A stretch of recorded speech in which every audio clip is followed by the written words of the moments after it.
Working now? That was weird.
Okay, looks like we're working out. That was weird. Computer wasn't reading my microphone. So let's do that again. What is up, everyone? I am back with the third day in a row of sketching. Hey, look at that. We're building a habit. Love to see it. So yeah, on the screen is just what I worked on last time. They're just kind of nonsensical from Imagination robot designs. And I was thinking today maybe we'll do, I don't know, why not like spaceships?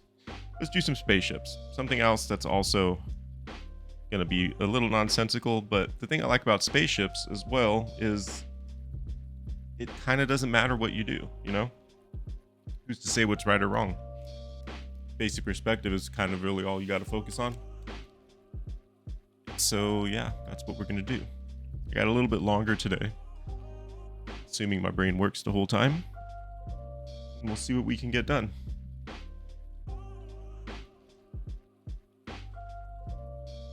So let's get right into it. I think we'll also do profile views on these. This is like some tractor thing that I did as a warm-up. Put that on its own layer. Let's do the sketchy. We'll use my sketch brush.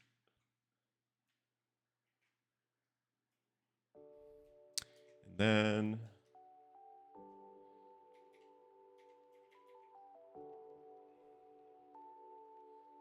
yeah, I'm thinking spaceships.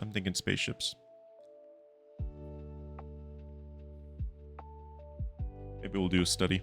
I could warm up with a study. Maybe one of these, like a bulldozer or a tractor or something that I got in front of me. Since I did that other one to kind of warm up.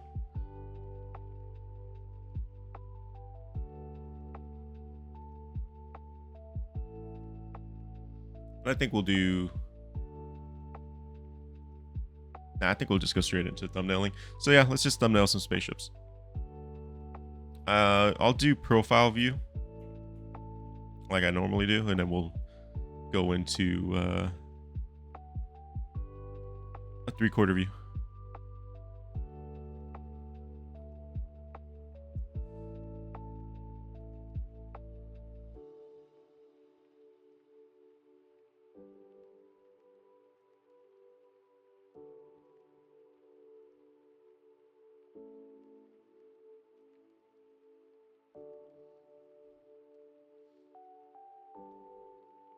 A year or two ago, I forget how long it was at this point, probably 2 years ago, I was working on a 2D game that was going to be, I mean, hasn't gone anywhere.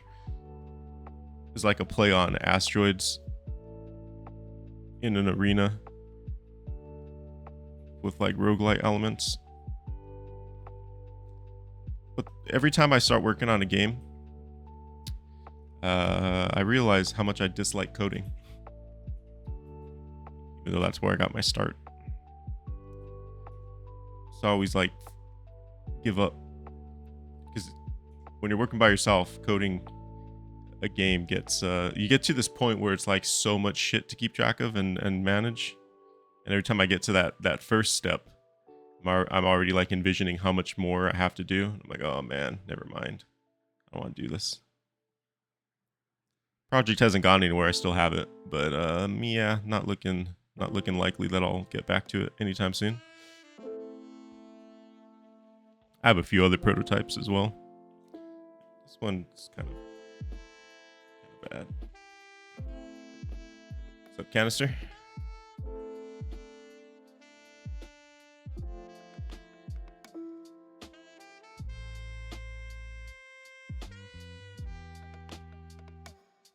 And one thing I like about spaceships too is they don't need to follow conventional aircraft rules, right? They don't need to be aerodynamic. There's no atmosphere in space. You can really just go ham with whatever the hell you want, quite literally. So I always really like just coming up with random spaceships. I think I have a video on the channel where I do it. A very rushed one, but it's got like a bit of a fish shape.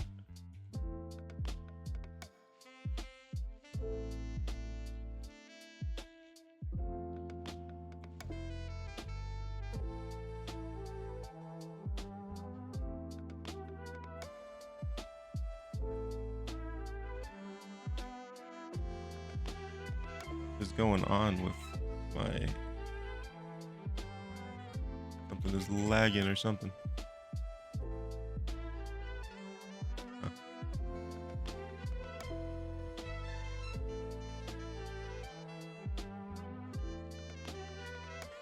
Computer acting up.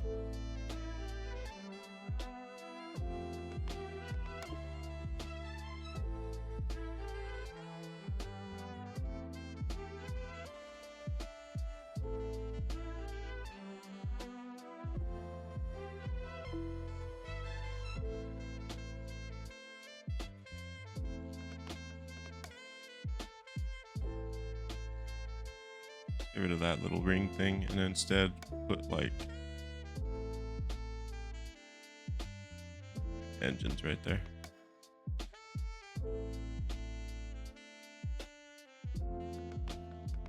But try not to sleep challenge. I feel like you take that every time.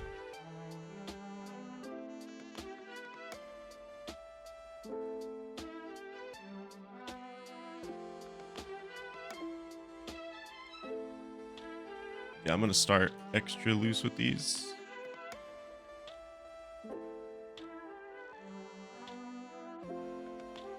I just want to bang out a bunch right now to get myself in the mindset. I'm pretty tired today, but that's just kind of my life right now. Is just being tired all the time.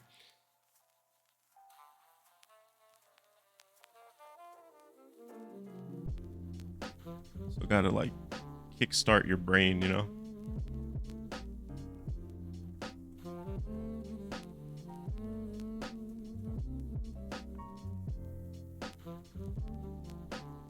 Some coffee helps as well.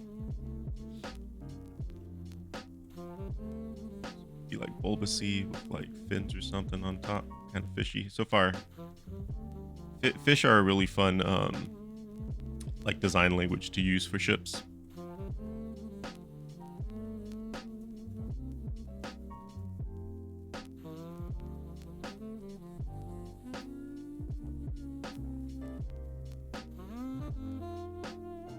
Do one that's like if it was a big rig. Big rigs have those really big engines. And maybe it's a freighter.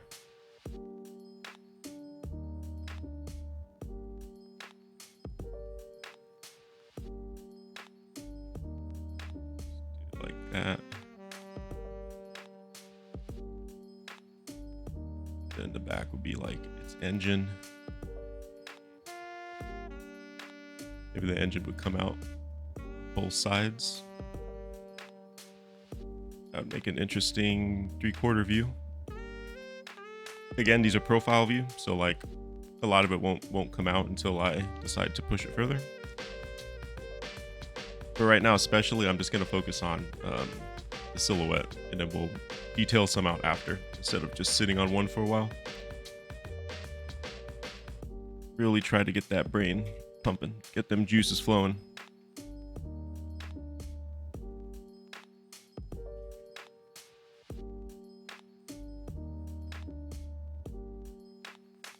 And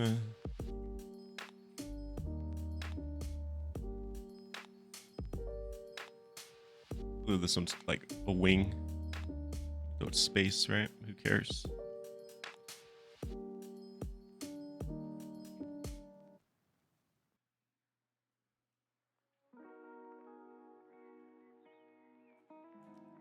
I see this is sticking out towards us on both sides.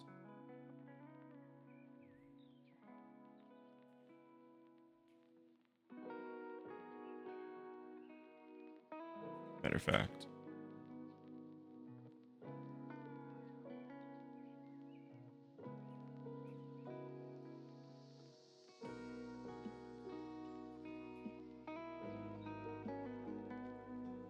Something like that.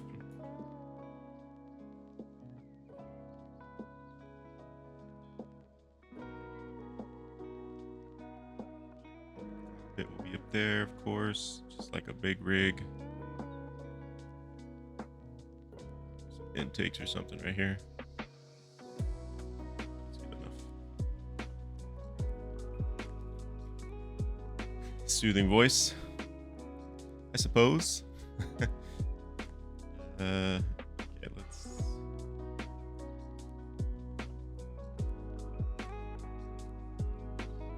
Want a bit more jet-like.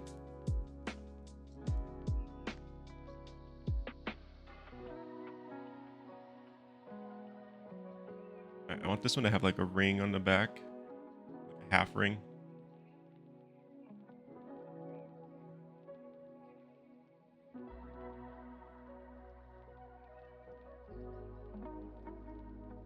And maybe some just mechanical crap sticking out on both sides. Top and the bottom.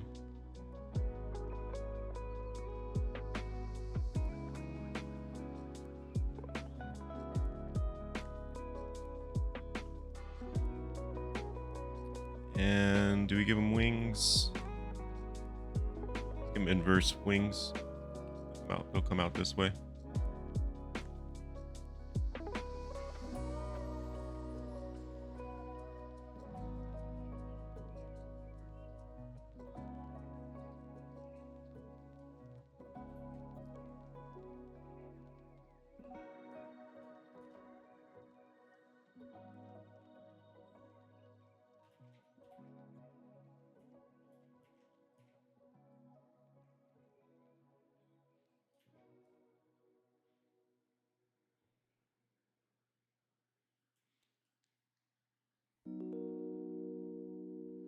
Another fun way to thumbnail spaceships would be like a top-down view, which you could actually use the symmetry brush for, or put it in symmetry mode, and that makes it pretty easy as well.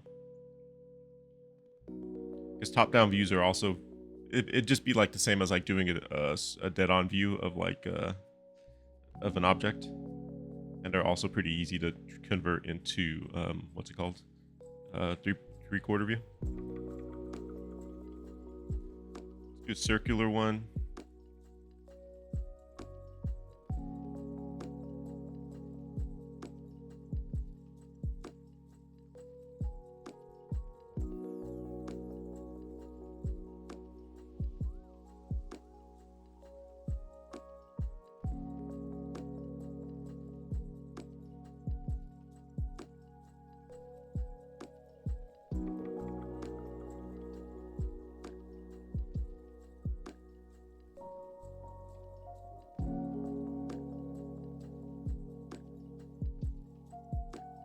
Extra fishy, a little fishy.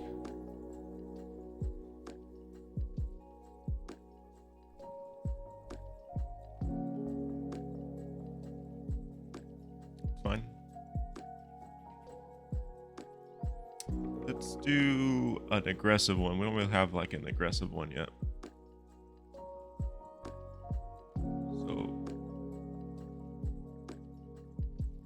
be very long. Angular.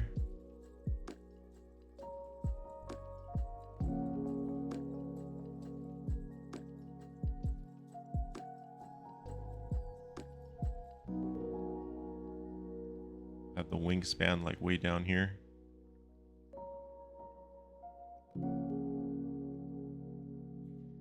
Working too big.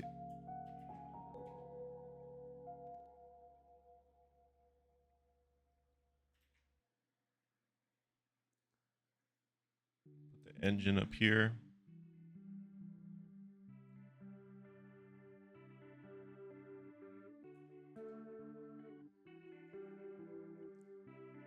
Something's interfering with my Photoshop right now. Something's on.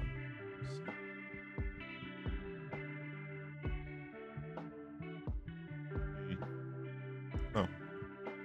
Looks fine, but something keeps pulling it.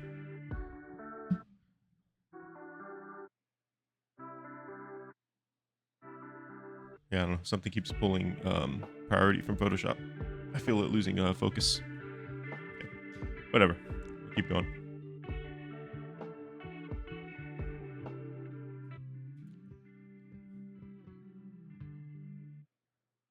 And of course, under this thing will be like some guns. This is the aggressive one. Or an aggressive one. Maybe this whole bottom cavity can be housing a weapon.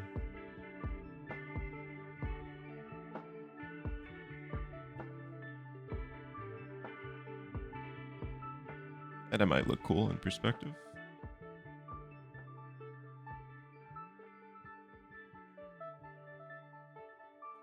Add a shape to break up that wing curve, that contour.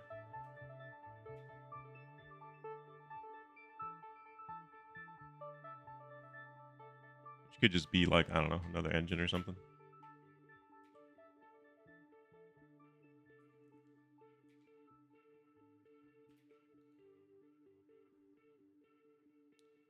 And I don't know. That's good enough. That's good enough to go off of if we pick it. I'm gonna be extra fast with these ones today. I want to fill up more. That way we have more options, and then we'll actually do multiple passes of the thumbnail phase instead of just immediately jumping straight into the 3/4 view. That way we can see a little bit more of like the iteration process.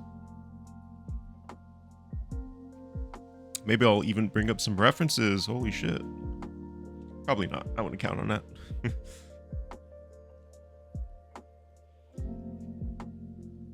How about one that's got like a big ring? Because big rings are ultra sci-fi, right? I feel like they're used in pretty much all modern sci-fi. Because you don't know what they are. It's just, it's magical science. Maybe it's a ring. Kind of like a spaceship, really. It'd be like a colony ship. Okay, hang on. I don't like the start. Let's start again here.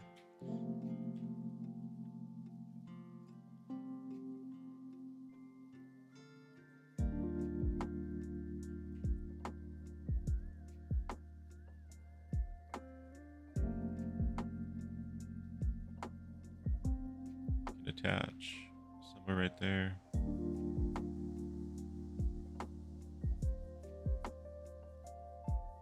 Let's angle it. That way the rings contour with whatever it is. This would be probably a pain to put in 3/4.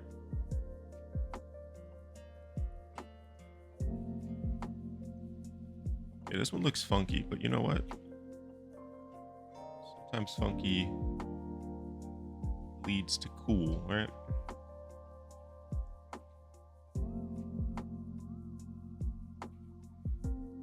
Yeah, why not? Let's try to make this work. Let's leave the rings. Bring them in so they kind of fan out from each other a little bit more.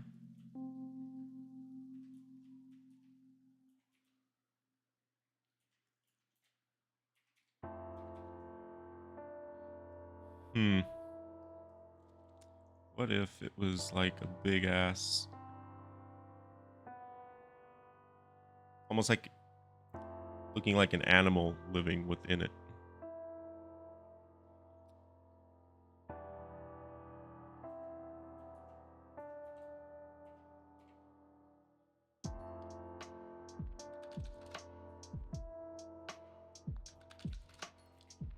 Not an artsy person, but it makes you want to be. Hey, that's what I aspire to instill upon people. Pick up a pencil, pen, paper, and yeah, man, draw. Anyone can draw. Firm believer of that. Yeah, this one's just kind of nonsensical. I'm gonna leave it just as this. Maybe later on, my brain will see something.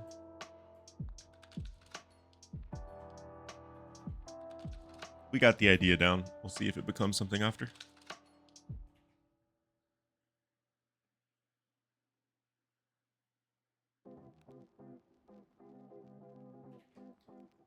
Everyone can draw, my dude. You might not be able to draw well, but you can draw.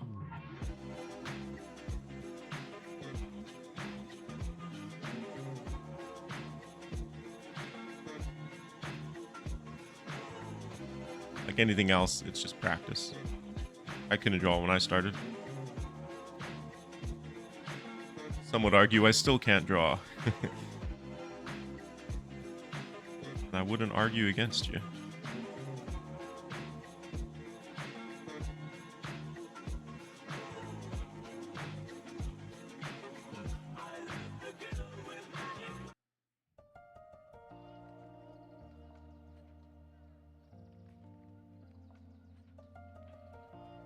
drop that a bit more. It could be almost like a hornet's body.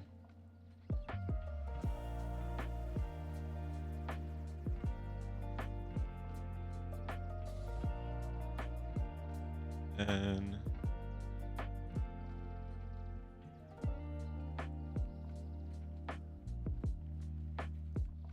I feel like my brain's taking a while to kick on today, but it's just, I think I'm just really groggy. Didn't get a whole lot of sleep.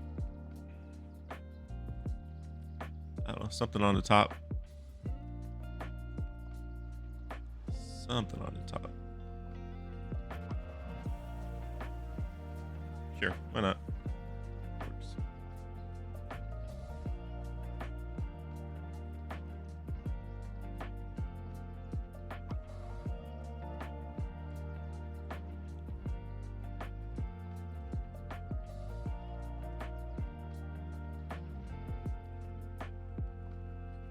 Yeah, let's go back to one that's a little bit more video game kind of generic standard, where it's closer to something we'd see in real life.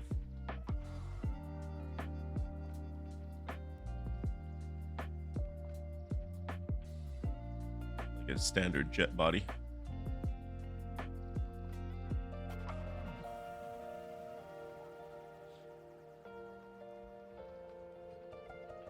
But instead of giving it the wings that would probably be like right here coming out, we'll go way in the back.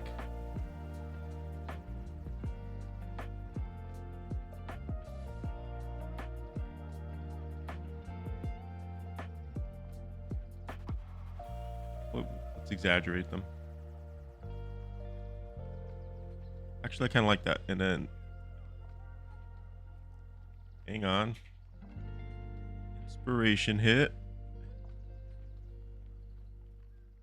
Some sort of engine. Some sort of round engine there. Housed within the wings.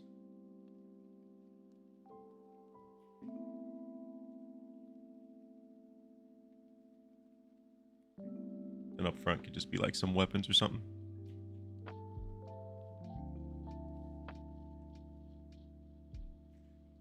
That works for me. It's a little long. Shorten it. Yeah, that works for me for one.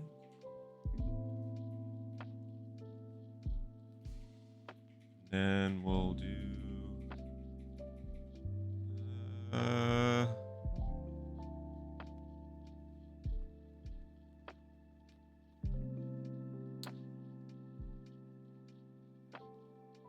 what do we have? Like 12? 13? No, not even 10.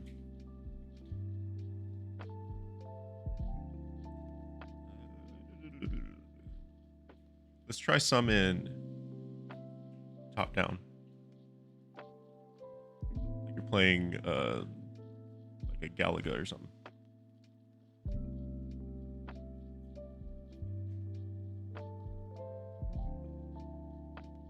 We're gonna put symmetry on.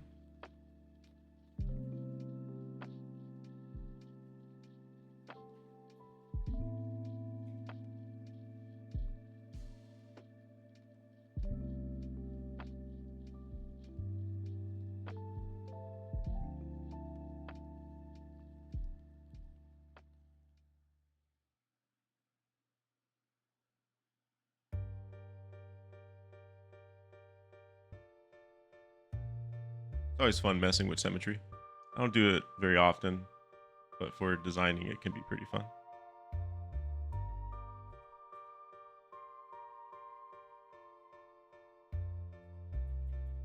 While those other ones were top down or profile view, these would be top down view. So the process of turning it into a 3/4 would be a little different, but you'd follow the same logic applies really.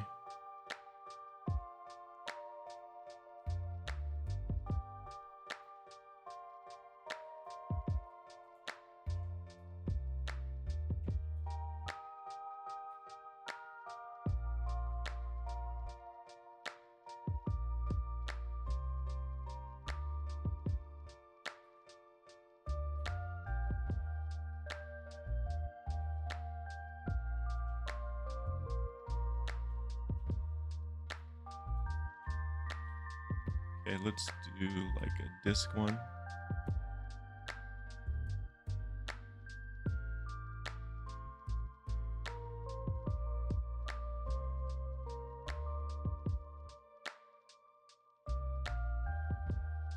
This one looks like a bug. The release of GTA 6, that's gonna be sometime this year. Fuck every other game up.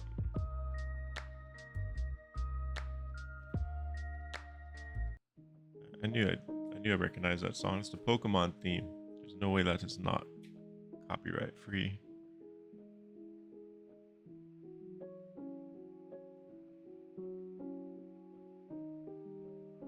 Yeah, this one's looking a little too alien. I'm thinking like Galaga. Let's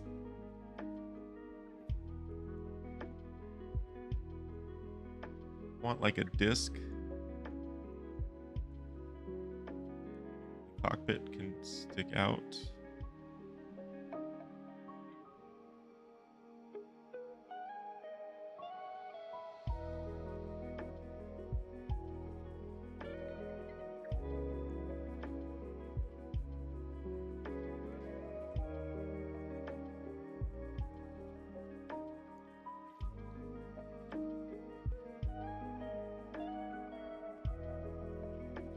It's fine.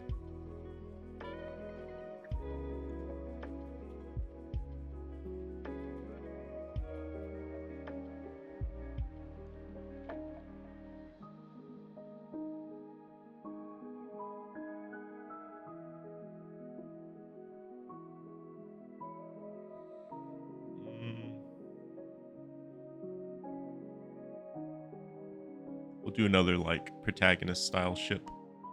Like if you were playing a top-down shooter. Shmup.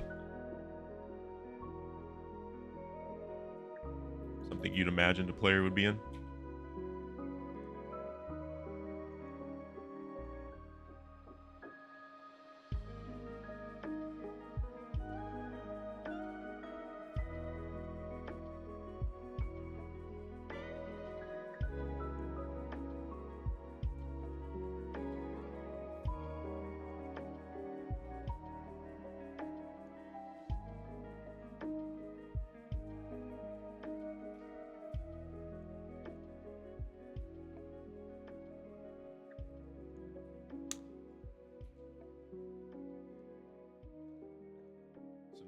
It's not doing it for me.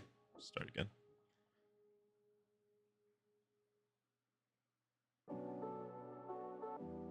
Can't be afraid to erase. It's just lines. It's just pixels. Do it again. There you go. This one's like ultra generic. Super genero. It was a player ship.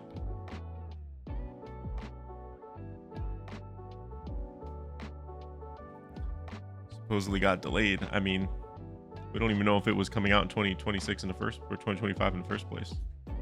So like anything is like pure speculation. I think the strongest indicator we have that is coming out this year is Borderlands getting delayed because they're the same publisher. All owned by Take-Two. Seems like a pretty strong indicator that Borderlands being pushed forward was to avoid the release window. I'd call that a pretty safe bet.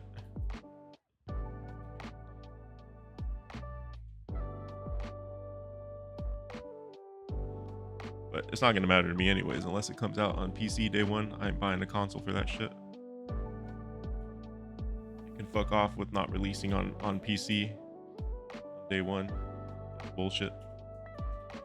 They just want to double dip them sales like they did on 5 and Red Dead.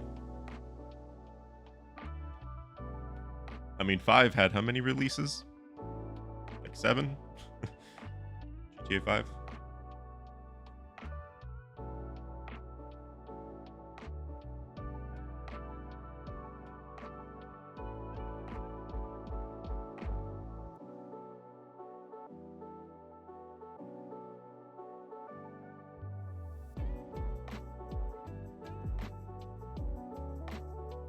be like an evil croissant.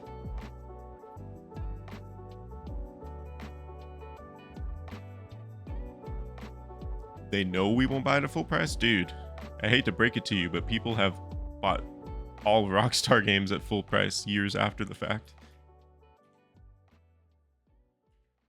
They learned to save the release. That way the same people that bought it on PC also buy it on consoles, and vice versa. People that buy it on consoles will buy it on PC even if they already own it, just because they want it on PC. That's the only reason why it won't come out day one on PC. It has nothing to do with them worried about sales. It's them knowing that they're going to get the sales and they want to double dip them. It's probably also going to come out. I bet you the standard edition for Grand Theft Auto 6 is going to be like $100. I would not be surprised. It's definitely going to be like 80 or 90 for standard. 100%, I guarantee that shit. But I wouldn't be surprised if it's like 100. Because if any game's going to get away with having a standard edition that's $100, it's going to be Grand Theft Auto 6. They're going to set the precedent.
Maybe this one's like just a bunch of weapons. This is the Death Touch ship. It like latches on to other ones.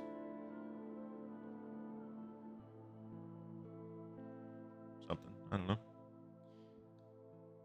I have no idea. That is something for future me to figure out. Maybe, perhaps. That's fine.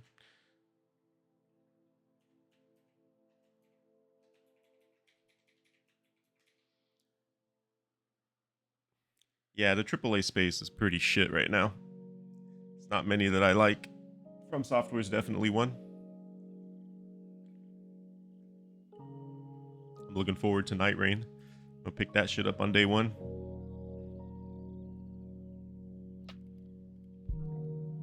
I still got to play Elden Ring again, dude. I just don't have time. Because I would start it from the beginning. And then I have to go through Erdtree again. That's like 200 hours. Easy. I could easily spend 200 hours doing that. Because I'll end up like 100%ing it. I've only went to Erdtree one time. Sacrilege.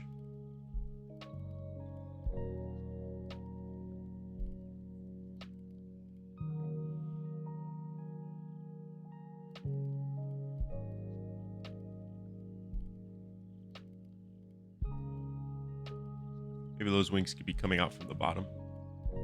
That second pair of wings.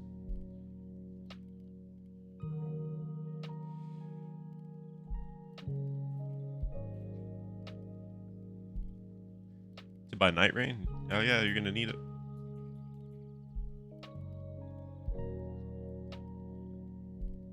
Let me know if you get it. We'll hunt some shit. I think it's 3-player. Mandatory 3-player co-op, I believe, right?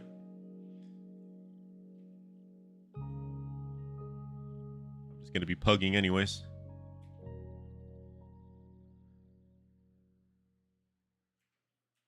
I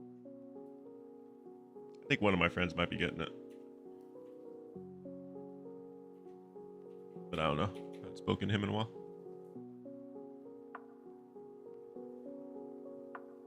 There's also a 3-player shooter coming out called Firebreak, set in the Control universe. I fucking love Control.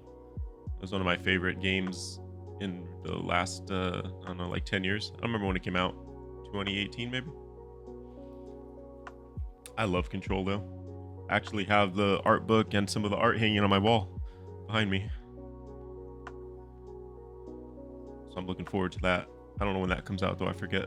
Hopefully not at the same time all these other games are coming out, because man, this year is just brutal if you're trying to play all the games. Like, goddamn. Let's make one that's like a Hammerhead. Yeah, let's do one that has like a big fat.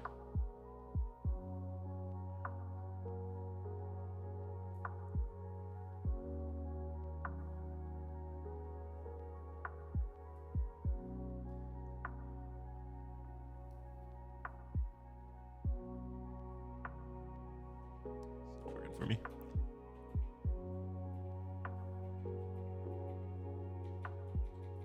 You don't have Shadow of the Erdtree? Dude, you gotta fucking get that. Shadow of the Erdtree is ridiculously good. I loved it. I 100%ed it. I beat Radahn. Or, I don't know. It's probably not spoilers. I'd imagine you know the final boss by now. Otherwise, I just spoiled it for you. I beat the final boss before they nerfed him. That shit was brutal as hell. Hardest boss in like FromSoft history. Took me many attempts. Many days of coming back and trying again. It's very fun.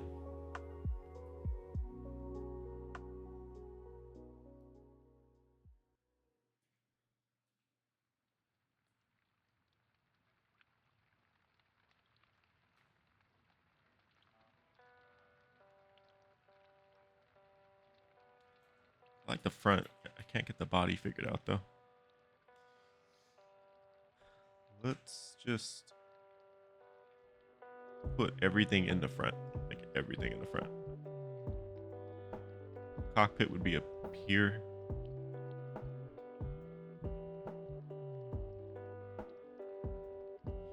This is one that would need to be like fleshed out in 3/4 view to really see like what's going on, because I feel like a lot of it would be underneath. So we'll just leave that. It's a interesting silhouette. Don't we all need more money? More money, please. Money, please.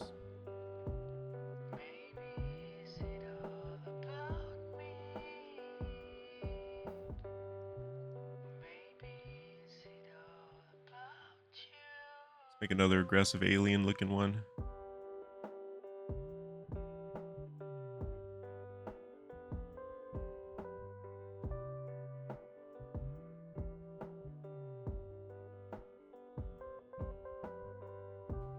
Okay. Fine.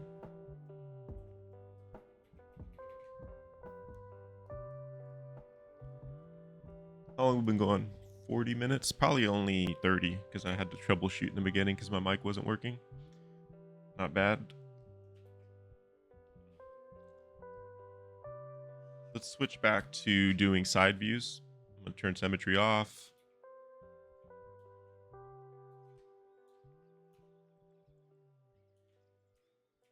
Now we'll do a couple more profile views.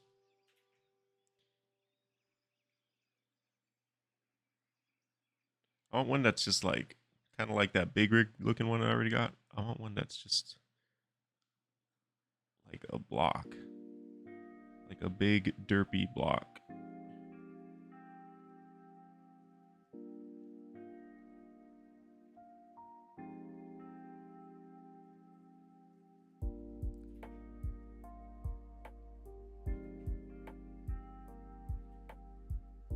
I think it comes out at the end of June. Or May. Might be May. I think it's May actually. So yeah, this month. Because Doom Doom is in 2 weeks, and that's gonna be day one on Game Pass. And I think if you buy the big edition, you get it like 2 days early. I'll probably wait for Game Pass. I don't know. I don't really want to give them money as it is, but I do want to check out the game. Maybe do a video on it. I don't know if I'm actually going to. I'll definitely play it and stream it.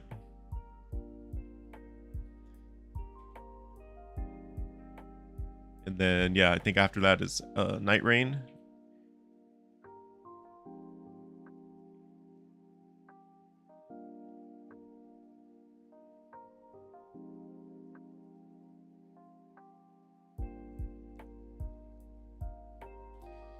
Then after that is an MMO survival game in the Dune universe that looks pretty cool. Dune Awakening.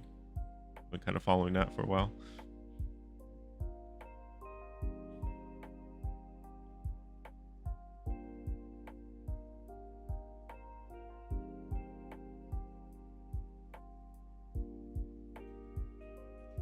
I don't know.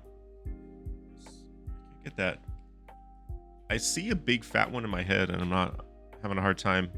Sometimes you see things in your mind's eye and it's hard to get down. And I'm stating the obvious because that's what everyone struggles with, especially people who don't draw that often. But like even for people who draw that often, you know,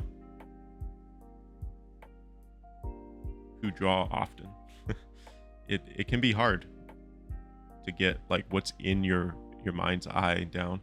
I just switched to this ballpoint pen because I just need to be messy. Sometimes when you're really messy, you see things in the scribbles. It's a good way to like generate designs. It doesn't always work,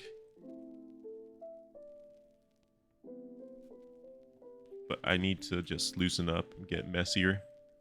I gotta force my brain to like see stuff because I feel like I'm just not seeing stuff today. Which happens. Some days are just off days.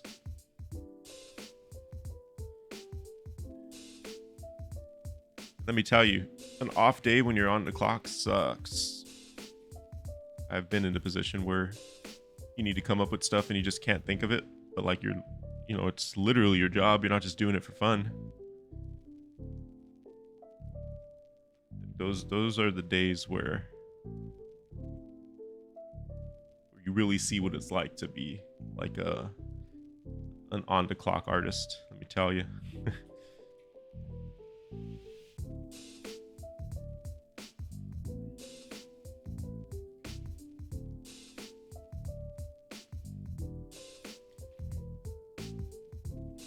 I don't like this. I don't like it.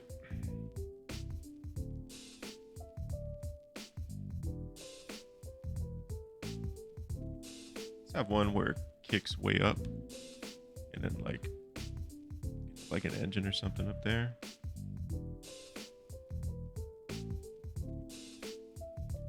Maybe the cockpit's like an orb. Glass could be on the top and the bottom.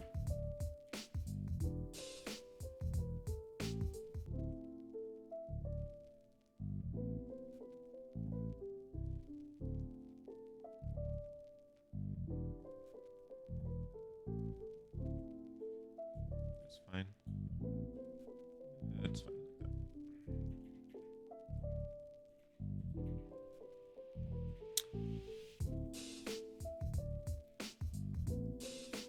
Time is it 3?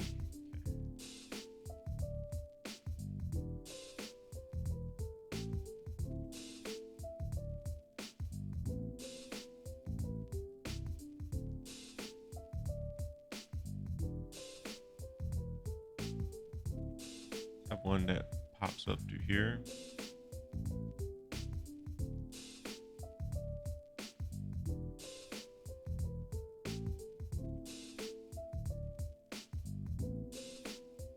Yeah, maybe the wingspan is right there, and then in this negative space we can have the engine, or you know, whatever scientific MacGuffin is making this thing function.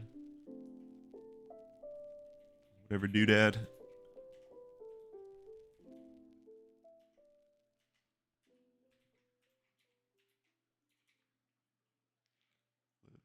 do.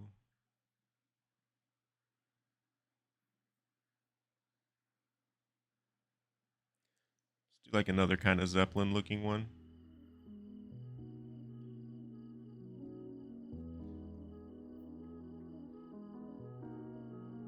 Which just looks kind of fishy. A little fishy again. Fishy, fishy. A negative space there for something.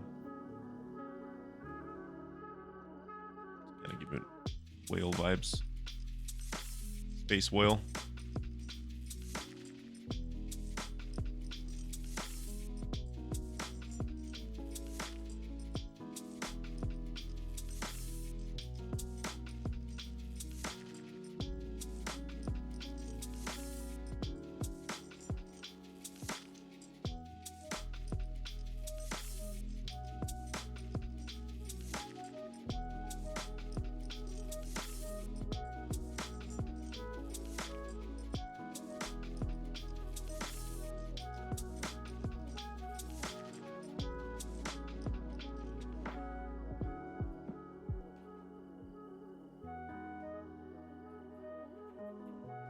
Yeah, exactly. You gotta. It works by plugging the gigabits into the gigawatts.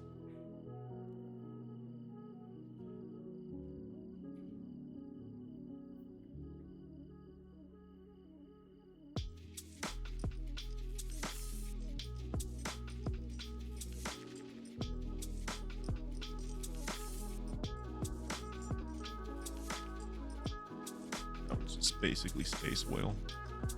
Space whale shark.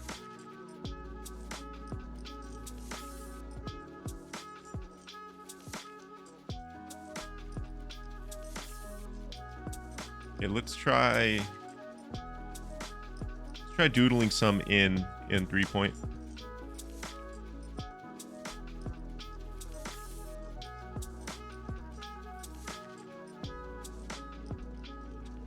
Try to keep it small.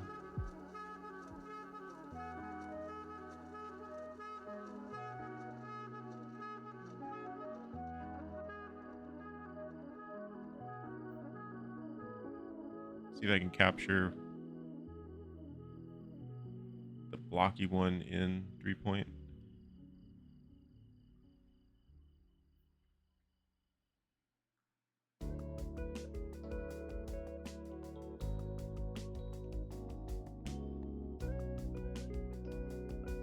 I keep saying 3-point when I mean to say 3/4, but I mean basically is 3-point perspective.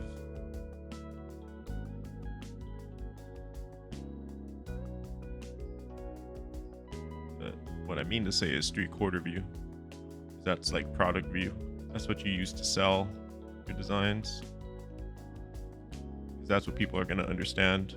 People aren't going to understand if you show them profile views and you're like, hey, buy this from me. Here's the design that you requested.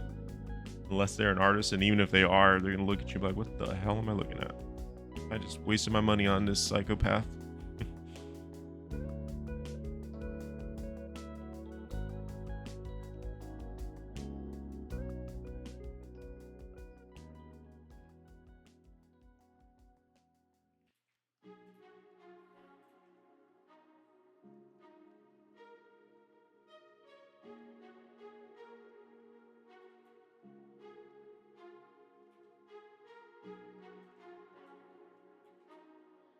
Cannot get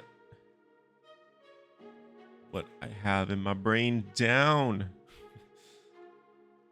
It's frustrating me.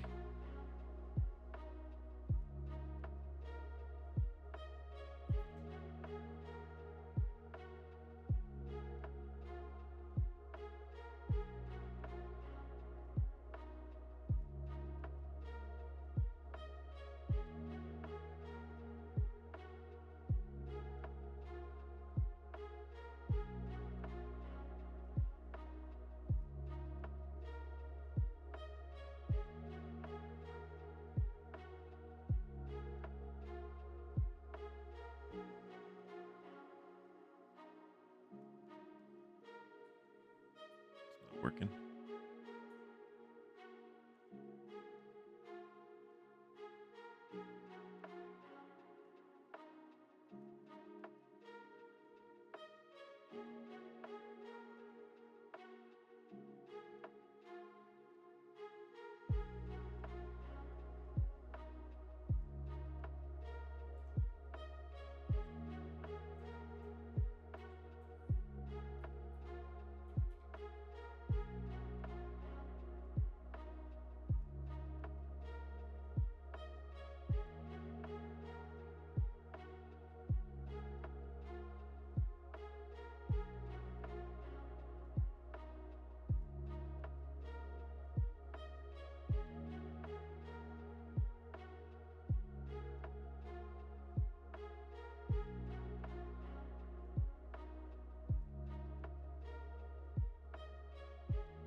My hand is still, it's mostly my wrist. Still a little tender. That's why I didn't come back last night. I ended up just editing instead of streaming more art. So I wanted to give my wrist a break. Because again, with so much stuff coming up on the horizon, can't afford to fuck my wrist up right now.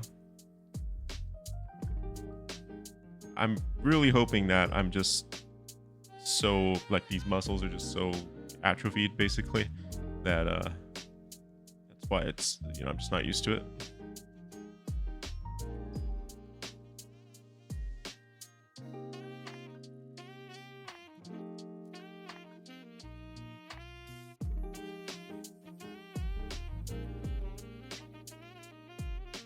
We are about to have like a lot of full artwork days on the horizon.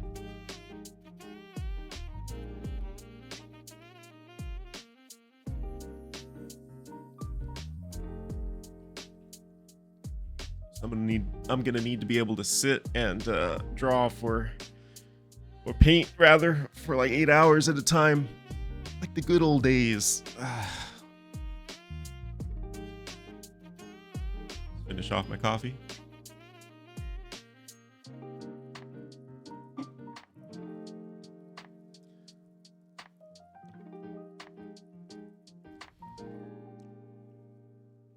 Yeah, I mean, I still stood up the whole night. I was just editing videos, getting the backlog ready.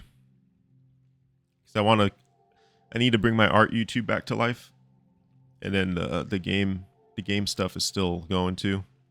I have a lot written and figured out for the future of the Stalker series. But I want to make a lot of art for what I'm doing with that.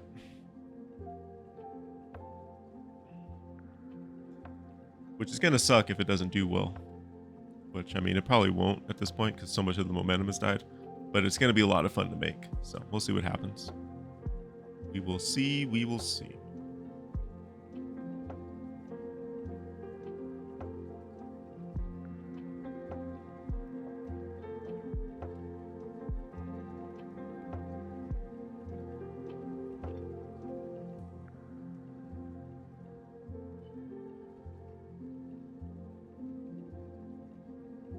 Double the content. Well, I mean, I was making 2 videos a week on the game one.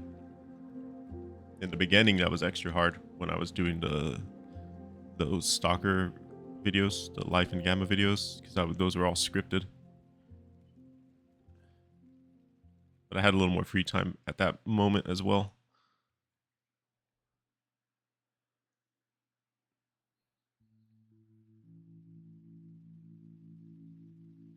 But essentially, I doubled the content.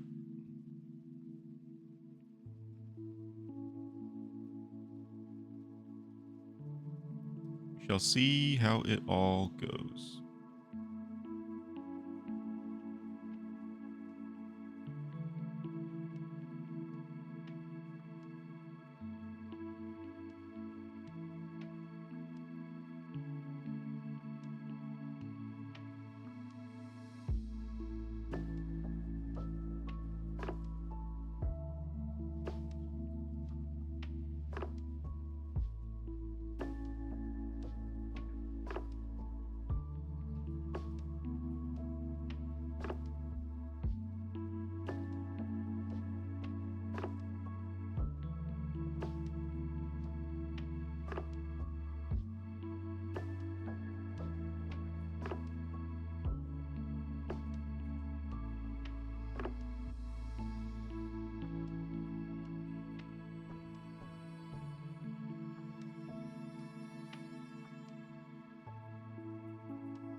Way off. Like up here. And this one would be about right here. Come on, Photoshop. Piss me off with that. It keeps like losing sensitivity. And then when it comes back, it makes like a stroke that's got no pressure sensitivity, so it's just like a solid stroke. I haven't had that happen in a long time. Must be Windows. Fucking fantastic Windows 11. Oh, there's just something fighting for priority on my desktop. Doesn't look like it though.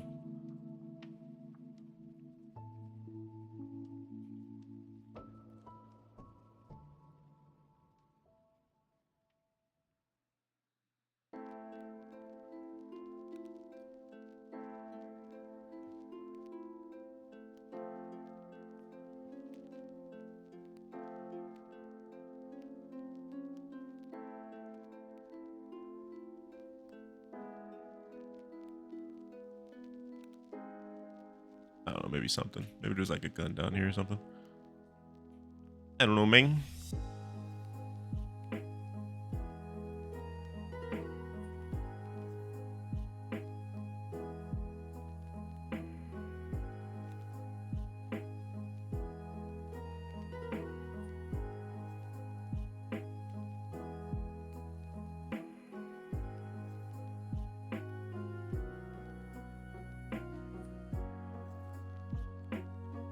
Kind of like this weird kick up that these wings are doing, but I don't like the rest of the design. Believe it.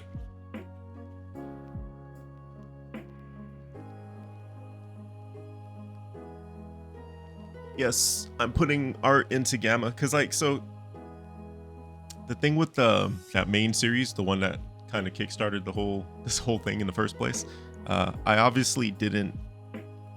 Not only did I not know it would kick off and get me any attention at all, right? That first Gamma video I did, I just liked Gamma and wanted to make a video about it and talk about how much I liked it. And then as I made more videos, you know, in the second video I did the little intro monologue, but it wasn't like role play. It was just me being cringy and stupid just for fun.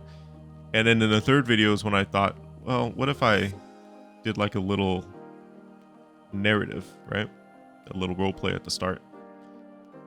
And then after that I kept doing it, obviously, and none of that was planned. And I kind of just wrote those on the fly as I went, like in the 11th hour, basically at the end of a video.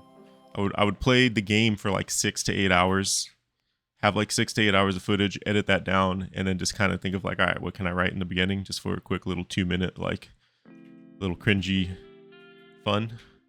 Because it's fun writing that kind of stuff. And that's what I feel a lot of people resonated with. So now I want to tell like a proper narrative. Like focus on that when I bring the series back. Because I have to bring the series back with a different save file, and I'm gonna work that into the narrative as well. I have a lot of it written. I have a lot of the beats written anyways. And I figure it's a perfect opportunity for me to mesh my art into it, because I could do like little motion graphics, like a motion comic kind of thing. So I have to touch up on After Effects as well, because I haven't used After Effects in a long time. So it's just that's why it's been taking me so long to get into it, because I didn't have the time to work on it in the first place. And then now that I do have the time to work on it, I can't like jump straight into it because I haven't really been doing a lot of art stuff, and I know it's going to require a lot of art. So this is like the baby steps of me just like I keep saying, like getting back into the rhythm of creating art and getting my hand-eye coordination back, making those connections with the brain and all that good stuff. That's why I keep saying that, because I've worked on huge projects like this before, and I already know like what I'm gonna need to do. And it starts with the mindset. And I know that right now, if I were to just jump into it, I would just get upset that I'm not producing like the level of art that I want in a timely manner. So yeah, this is the first step.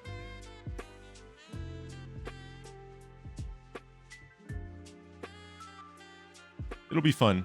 If nothing else, even if it fails and it's not worth the time investment that I put into it, it'll still be fun. And hey, I'll get to make some cool art. So that's never a loss. Making cool art is never a bad thing. Even if nobody sees it, who gives a damn? So I'm pretty excited to do it as well. But we're probably still like, realistically, we're probably still at least 2 weeks away from me being able to put one of the first video out. It's going to be the finale to the original series. I have about 2 hours of footage from that save file. It was the last time that I got to play it before my computer fucked up. It's just enough footage for me to do something with. And that'll be the finale. And it'll be a tease as to what's going to come in the future for the series. And if it does really well, which I'm hoping it does, yeah, it'll give me more incentive to keep it going. We'll just have to see.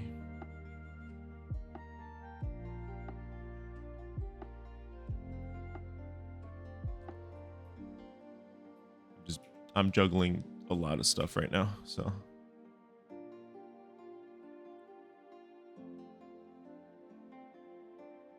But honestly, that's kind of how I like it. I like living in a constant state of chaos, you know?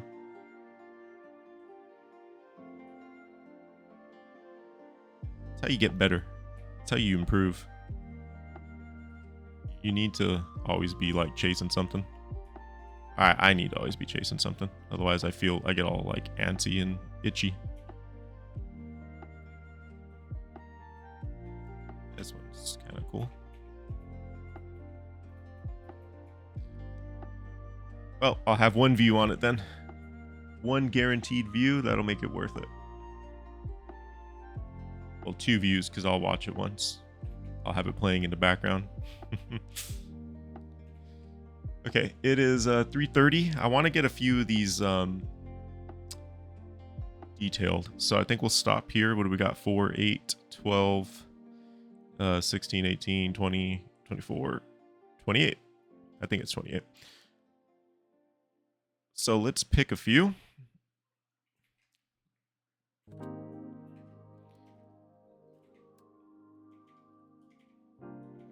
Okay, I really like this one.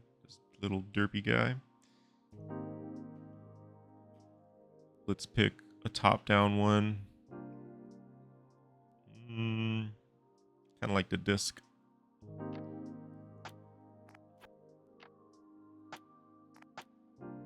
I'm gonna pick this big blocky one to see if I can fucking make something out of it.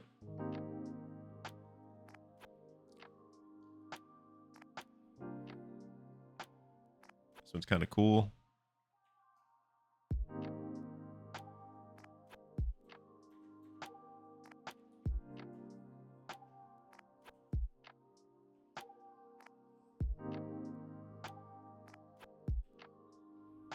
Gonna have to start drawing. Hell yeah, dude. That's the point, man. That's the point. Draw along, share your work. All right. Pick your favorite. And we'll do it. I know it's kind of hard to tell me which one you like.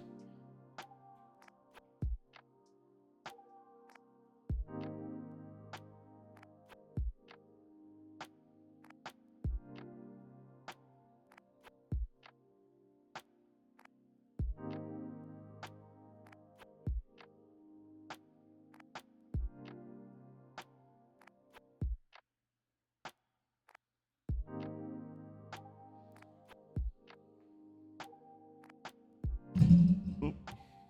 Bottom right. 15.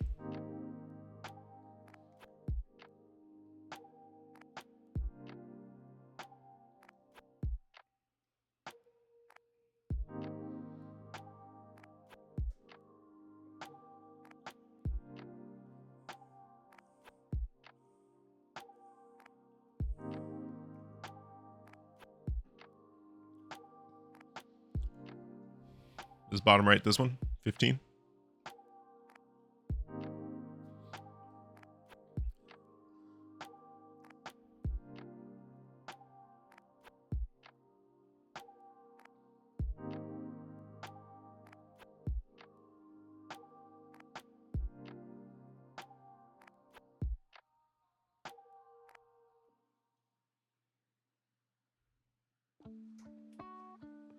It is.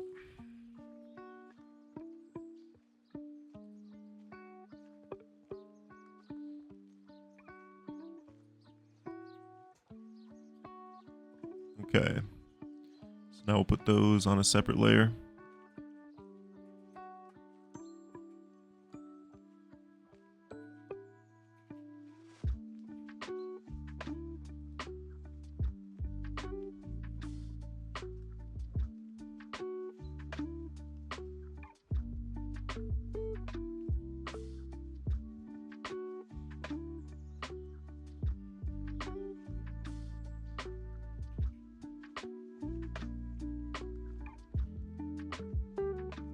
Make them bigger.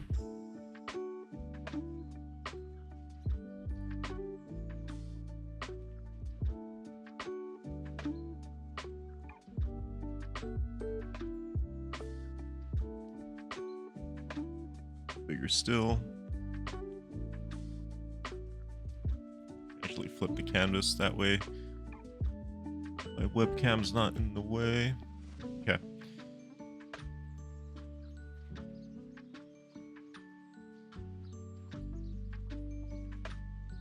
don't think it's in the way anyways. Yeah, it's not. Okay.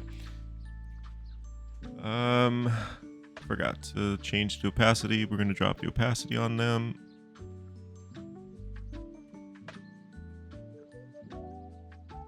I need a new layer. I should have keybound,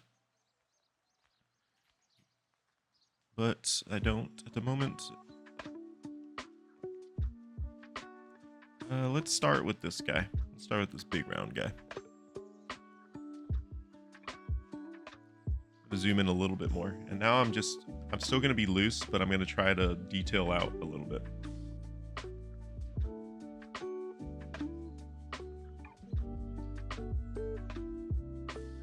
Come on, Photoshop, stop doing that shit.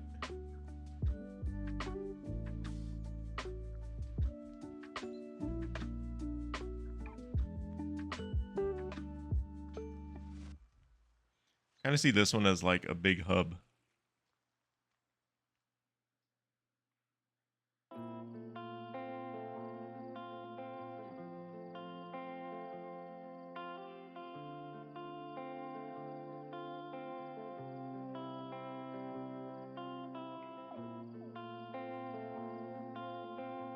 Want to keep it super round, or do I cut it?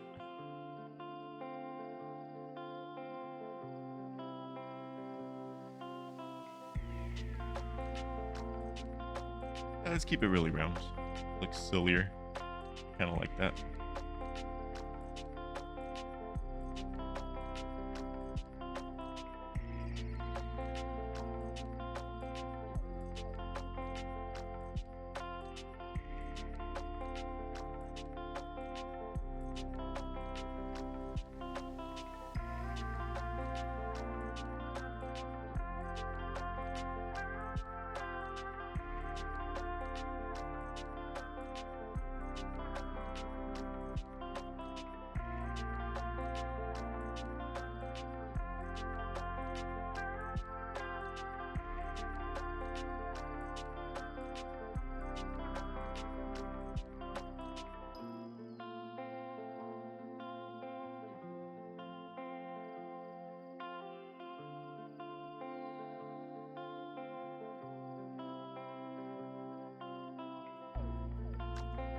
Let's make this like a big ring that connects to the underside of it.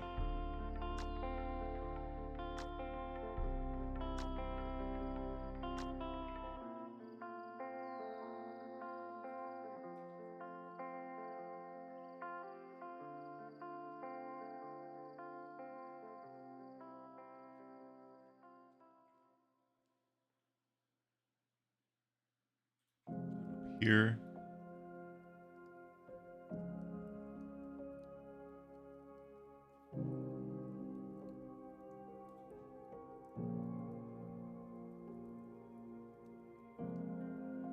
I don't know, like communications towers or something on the outside. Because again, I kind of see this one as like a big, like gigantic, like this thing is massive. It's like a city. It's like a Death Star. It's a fish star.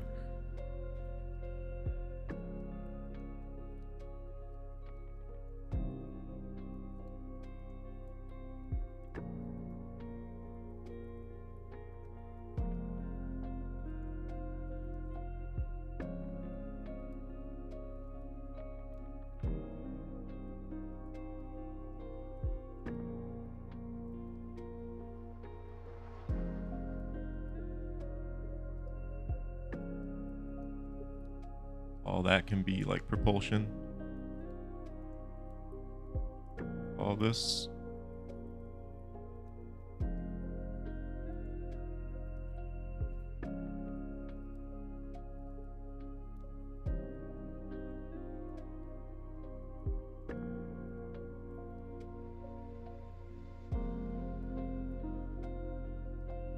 Matter of fact, I like that more than putting like an engine in the bottom there. So we'll get rid of that. I'm not even gonna draw that.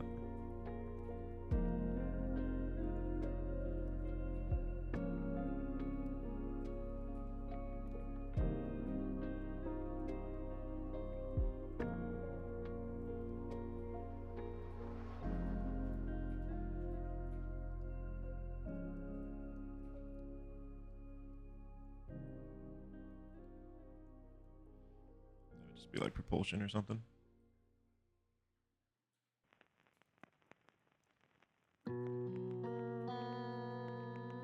Let's make this way more pronounced.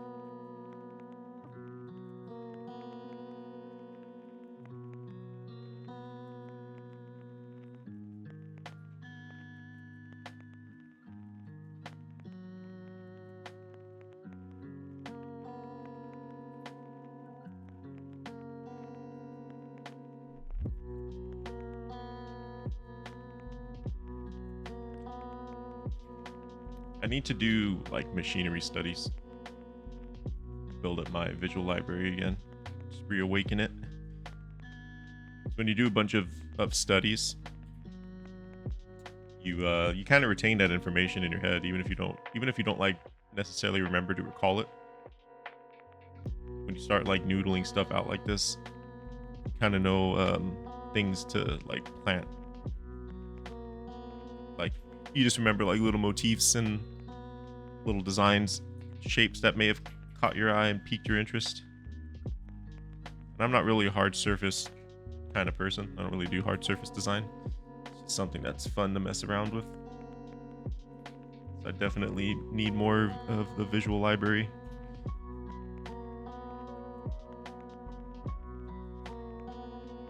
The thing with this one is if I put it in 3/4, I don't know what I would fill the space with, to be honest.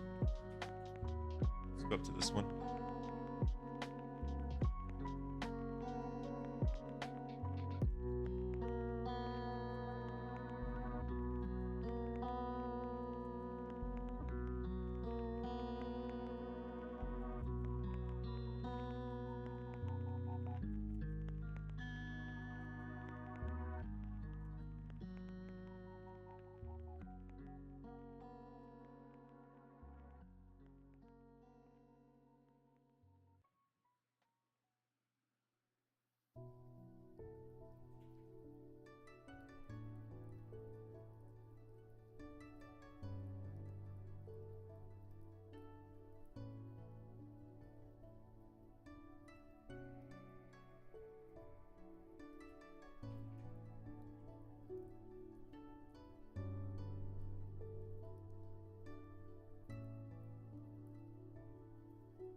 Yeah, it's pretty relaxing for me too, to be honest.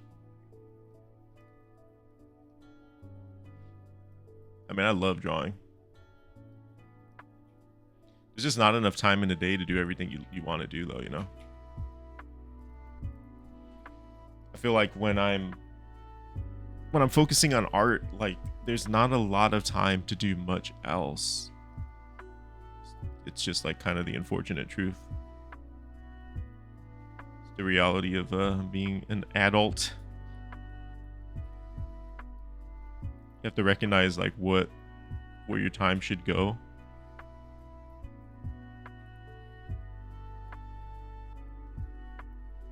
And like art is a commitment, because I mean, yes, I do art because it's fun and it is a hobby, of course, but like it's also been a source of income for me. So I do it, like I try to do it professionally.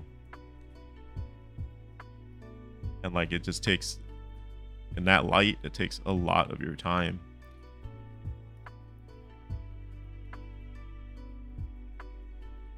So yeah.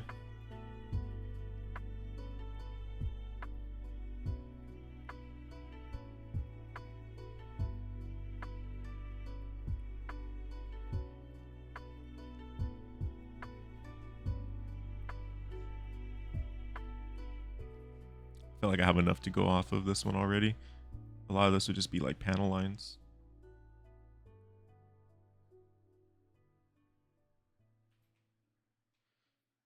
And this, I'm not crazy about.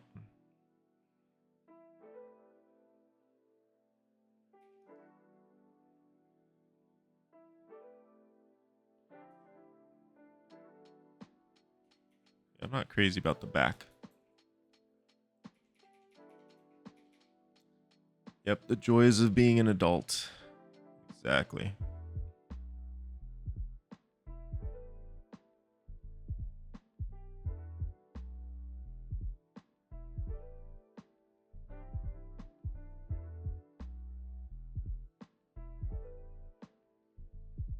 The thing with like creative things too, because I mean, I don't know if you pursue anything creative.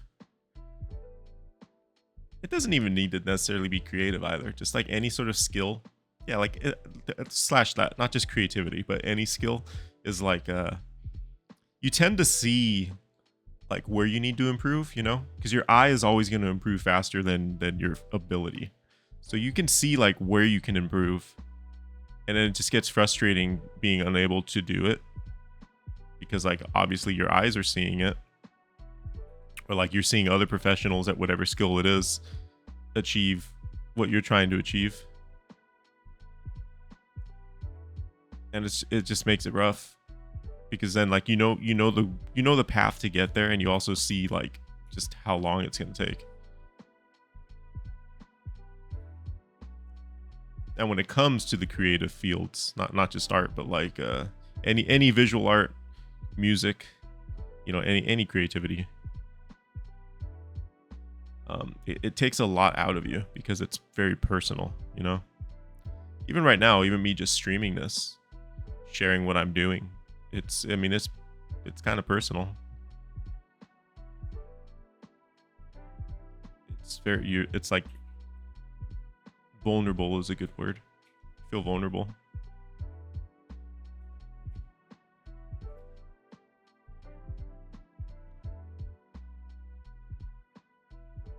It's just interesting. The mindset you got to be in for a lot of this stuff is just very fascinating to me. I always like exploring that kind of stuff. I mean, how I explore that just in playing games. So apply that same logic to like real life.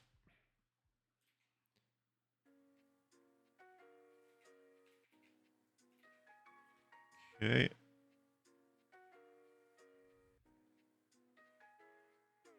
Come on, keyboard. Damn space key.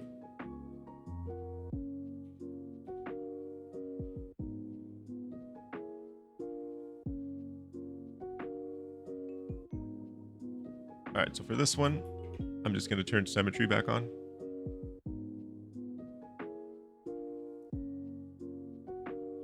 Because why not? Make our lives easier.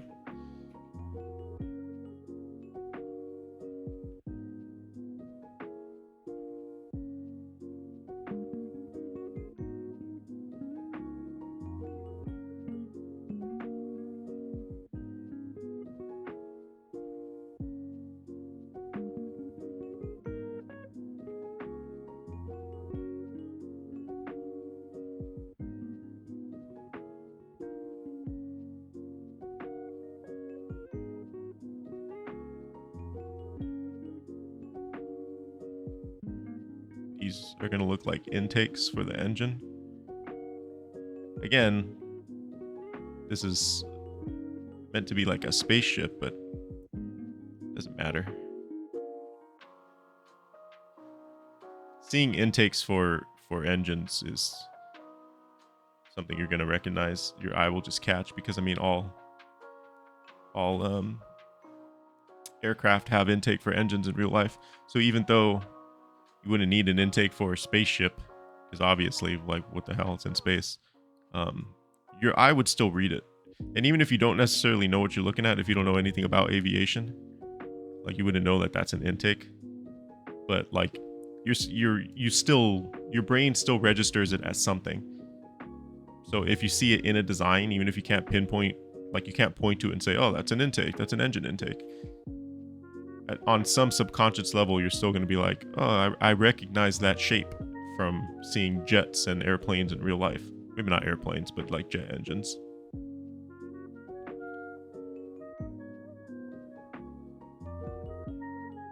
And then that just makes the design a little bit more believable to the average person. Someone who knows about aviation might be like, what the hell does a spaceship have intake for? But hey. Why do the Star Wars ships have wings, you know?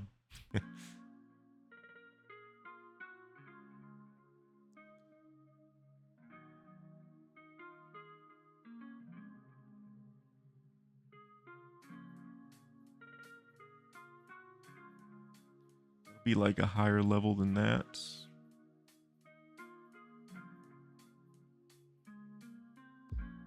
An aerospace engineer? I mean, I don't know a whole hell of a lot about aviation other than just drawing it. So I wouldn't be surprised if you didn't know what I was doing, just because I don't know what I'm doing. Right? I was just pointing out that, like, even if the audience doesn't know what they're looking at specifically,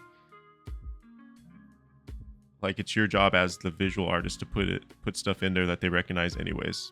That's kind of my point. Because the human brain will recognize stuff anyways.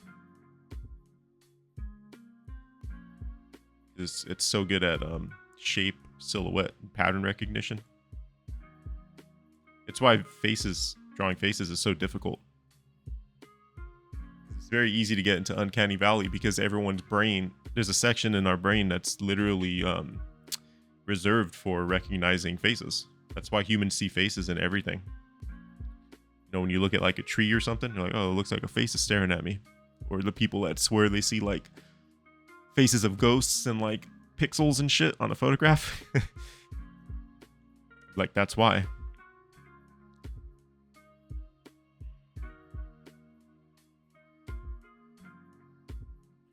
It's funny because it's not something you really think about with art. You might not think about it immediately anyways, but there's a lot of psychology going on. I mean, there can be. You don't have to focus on it, but I like thinking about it. Like how do I fool the viewer into believing that this is a 3D image on a 2D plane, right? And when you really start to think of it that way, it becomes very interesting.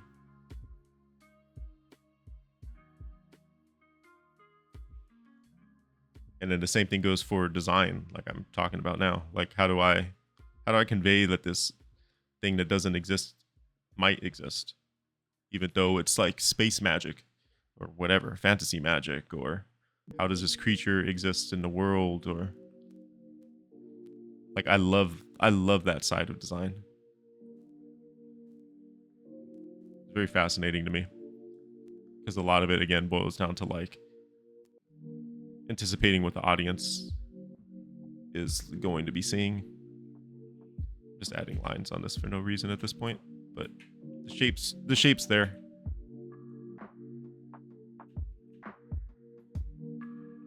Okay, let's check out this one now. So this one we already did in a 3/4.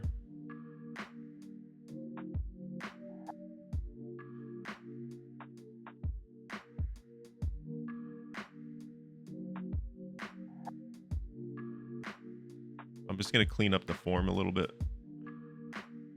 So that way when I redraw it, it'll look better. Oh, my wrist.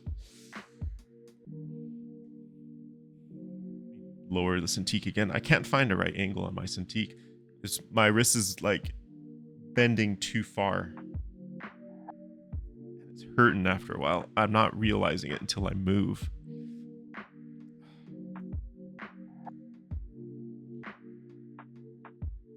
I don't know what it is. I really hope that it's just from, again, being out of practice and my hand's just not used to it.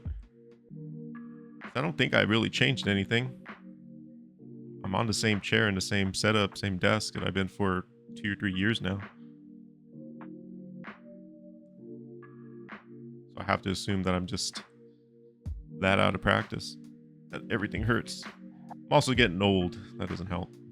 That's never any fun.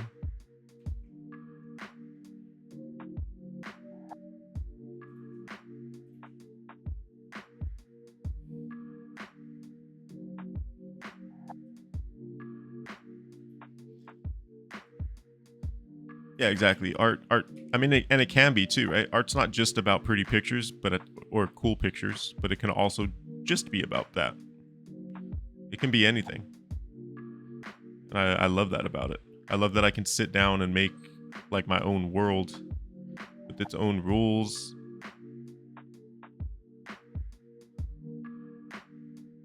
Like own inhabitants, problems. Or you can just sit down and paint something pretty or draw a sexy person. You know, man or woman, right? Or just a ferocious animal, or it doesn't matter. You could like explore so much with it. I love that. It's also just it's deeply personal too, though. Even if you are just drawing a pretty picture, you're still putting a lot of yourself out there. And I think that's what makes people get tripped up on like getting better at art, I think, because I spend a lot of time on in art discords and on boards and forums, and Reddit is especially kind of a cesspool for that. But I mean, that's Reddit for you. Of like just artists that, I don't know, like they kind of missed a point, but I think a lot of it is social media just influencing what people think they should be these days. And it makes it hard for younger artists, I think, to understand like what it's all about. That was how you write now. If you don't enjoy art, do not fucking do it. I cannot stress that enough. If sitting down and drawing something is not fun, and like you would describe it as painful and torture, and drawing like an ugly line or an imperfect circle just sends you into a fit of rage or depression, don't fucking pursue art. Not as a hobby, not as a career, especially, God no.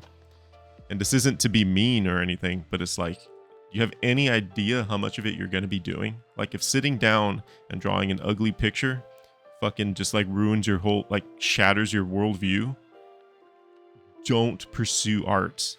Not even for fun. Because seriously, you're setting yourself up for like the most miserable existence possible. And I swear I see a lot of that on Reddit especially. On Reddit especially, man. I read some crazy shit sometimes, and it's like, bro, you know what I don't like? I don't like burning myself, right? So you know what I don't do? I don't put my hand on the stove. Right? Maybe not it. I like my face, so maybe I'm not gonna stick it in a campfire. That's how some of these posts come across. Like, oh my god, art just makes me want to like end it all. Maybe don't do it then. Like, what's wrong with you, dude? I don't know. I'm rambling now because I read some crazy shit, but I don't know what social media is doing to people, but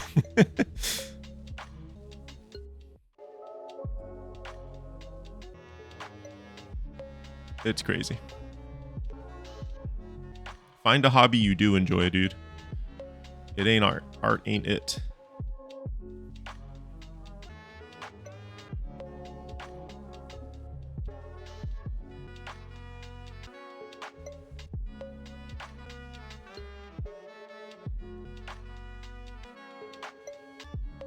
I mean, I have a perfect example myself. You know, I always wanted to get into. I've always been tech savvy since I was a child in the 90s, and I always wanted to program. Right, I wanted to make my own games and software and stuff. And the further along down that path I got, the more I realized I don't actually like this. So I stopped. I tried. I still try to this day, and I still always arrive at the same conclusion. I don't like this. I could learn it, and I have learned it to a point, but I just don't like it, so I don't do it. I wish I liked it. I would love to make stuff like that, but life's too short to be doing something like that I don't like.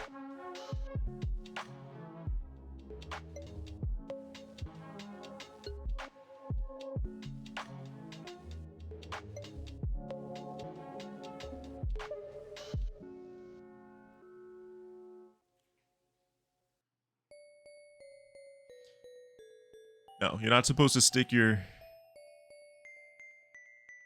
sounds familiar. You're not supposed to stick your hand in a fire, and you're not supposed to put the campfire out with your face. No.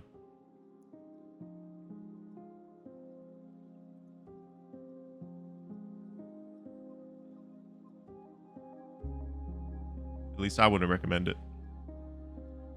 Your mileage may vary, I suppose.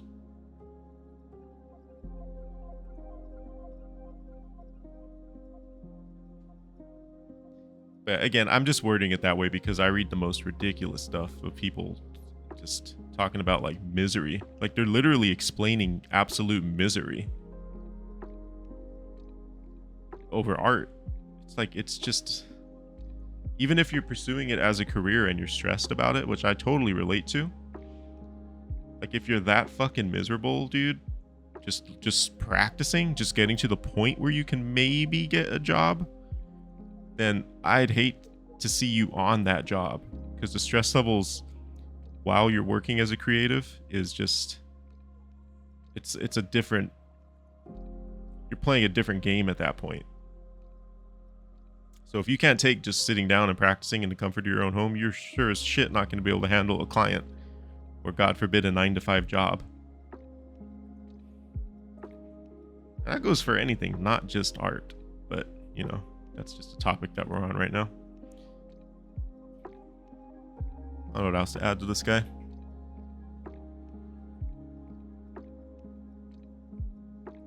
He's gonna add some lines for form. I'll just help later. Okay. Let's do this last one.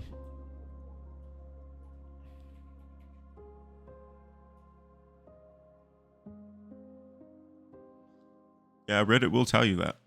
I have no doubt. Someone on Reddit will tell you that. That's also the other, like, in that same vein of silly shit that I read on Reddit. I read a lot of people who have no business giving advice because it's the internet, and that's, you know, in a lot of ways I don't have any business giving advice, right?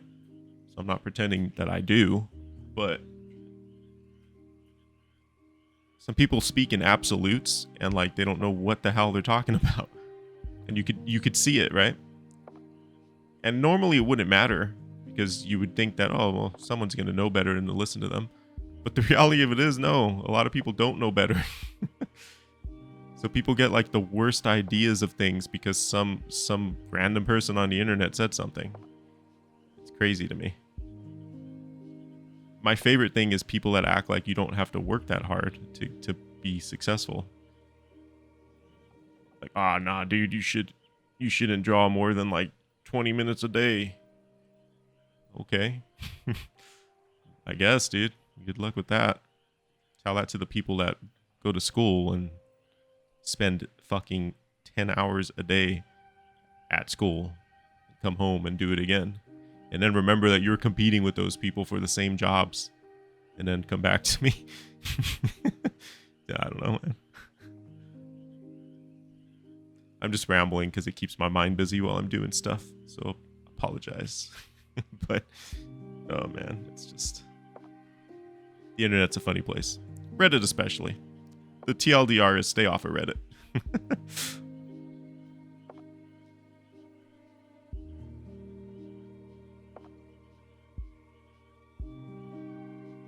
Let's make these wider than the sketch. I think that I like the idea of this part being lower. So like all of this is the upper, and then we'll have something underneath. That could be cool because we could have something right here that goes through the whole thing. So like let's put a cavity in the ship.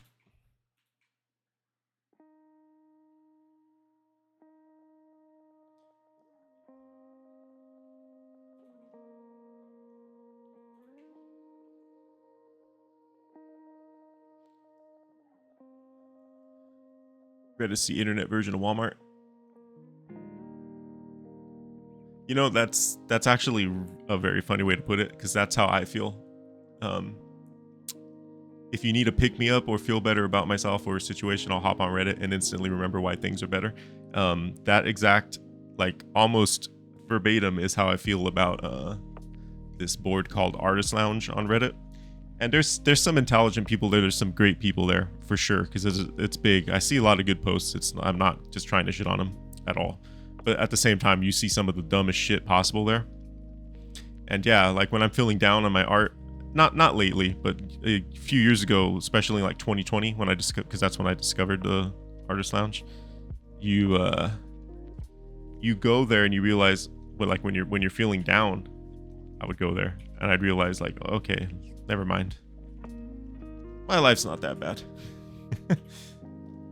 My problems aren't that, but not that big a deal.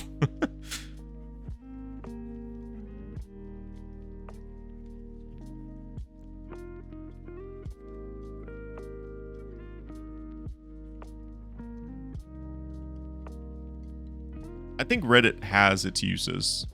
It's not all shit, right? It's definitely not. But you can very quickly, you don't need to look far to see its issues. It's like the main takeaway. And you can't take anything there with more than a grain of salt. Like it's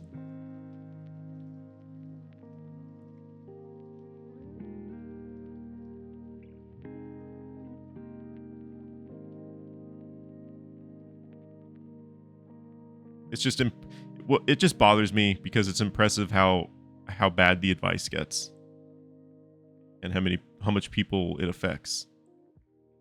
Because it's clearly a lot of the people that I'm specifically talking about are clearly already not in the best state of mind. If they're writing stuff like, you know, art makes them want to hurt themselves and shit like that. And then you got like Timmy Dipshit over here on his Reddit account that's got like 500 million karma, because Reddit is all he does. And he just offers like the worst advice possible to the poor individual who's probably susceptible to listening to it. That's what bothers me. And it's unfortunate. It's just unfortunate. It's the reality of the world we live in right now. Social media and everything. Everyone's got a microphone. And hey, I'm an idiot with the microphone too. I'm an idiot on the internet. I fully recognize the hypocrisy in what I'm saying here. Don't get me wrong. But, man.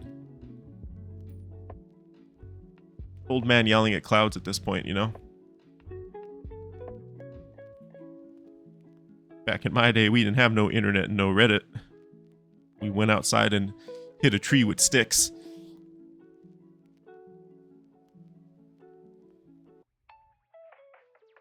Oh yeah, the Am I the Asshole Reddit is extra. I think I browse that one now and then. I like that one. Public Freakout is pretty funny too. Like as a source of entertainment, Reddit's definitely useful. You just have to know what you're getting into when you go to it. You can't go there for advice. Don't go there for a meaningful conversation. Not that there's none to be had. You can find some for sure. Just like you can anywhere.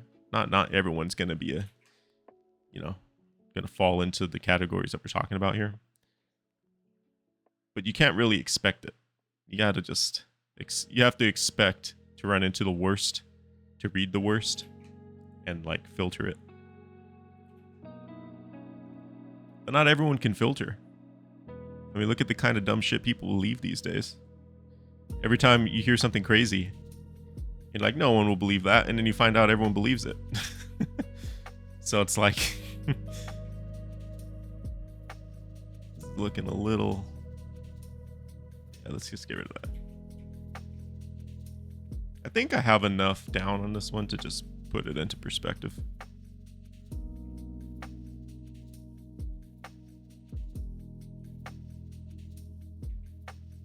It's definitely constantly devolving, for sure. For sure.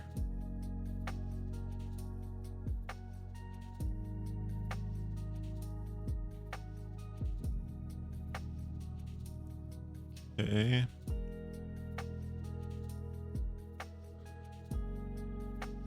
Alright, so let's take our clean lines.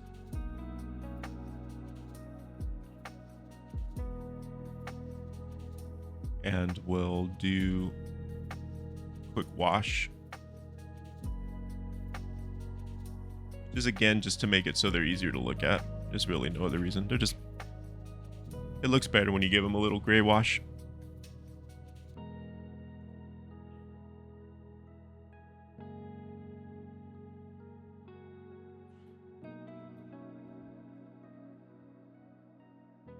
Yeah, it's intentional. It's just like people that take trolling as like a fucking sport, right?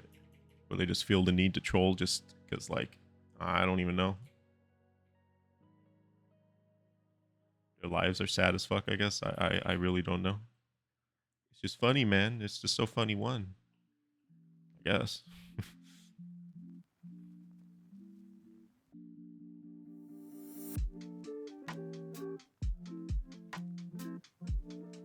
I'm just using solid black for this, but I'm being very light. So it comes out gray. Let's see. There we go. They pop more now. Mission accomplished. I'm going to switch back to my ballpoint, and we are going to put these into perspective. Let's see if I can get, let's see, it's 4 o'clock. Theoretically, I have 2 hours left to stream. I don't know if I'm going to spend a full 2 hours, but we'll see. So let's get these ready to go. This one's already in 3/4. It's just going to be about cleaning it a little bit more.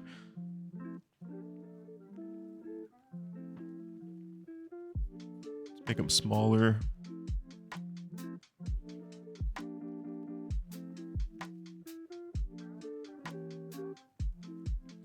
Probably a lot smaller, actually. I want all of them to fit on the page.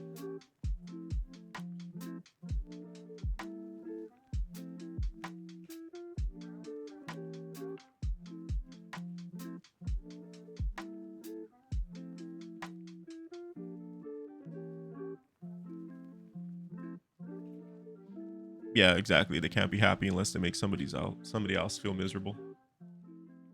I can't be happy, therefore nobody can be happy mentality. There's a lot of that in the world today, unfortunately. Okay.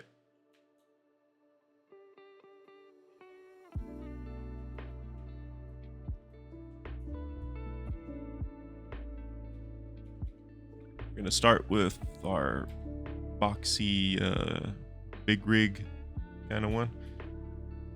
I feel like the big rig thing's not really coming across, but that's what I see in my mind. All right.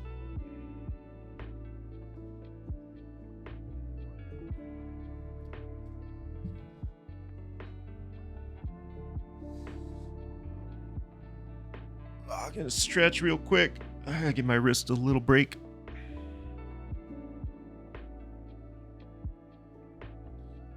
Man, it's already been 2 hours.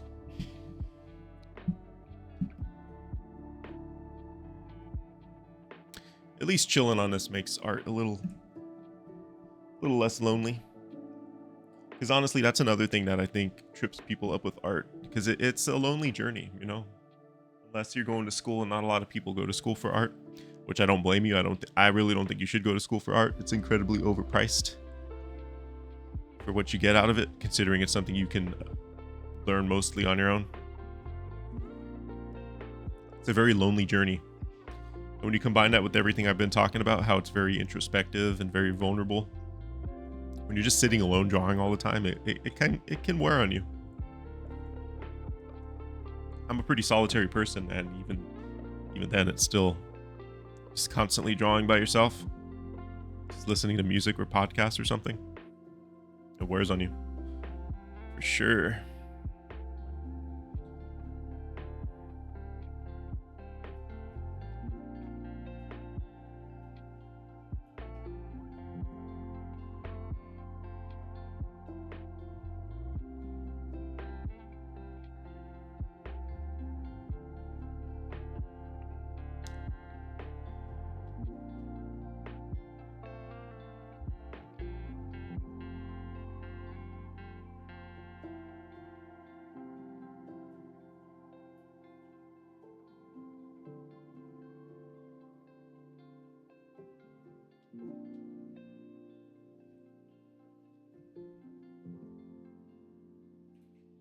Okay, this is enough to go off of. We'll see if I can follow it. I was looking at my other ones, and I noticed that I'm putting them down, these perspective guides, and then I'm not really following them. They're not necessarily accurate, but like I could still follow them better than I am.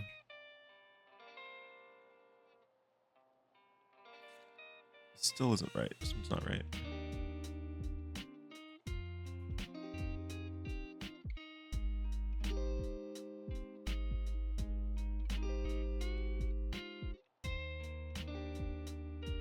Yeah, it's fine. It'll work. It'll do its job. All right, so make it a little bigger.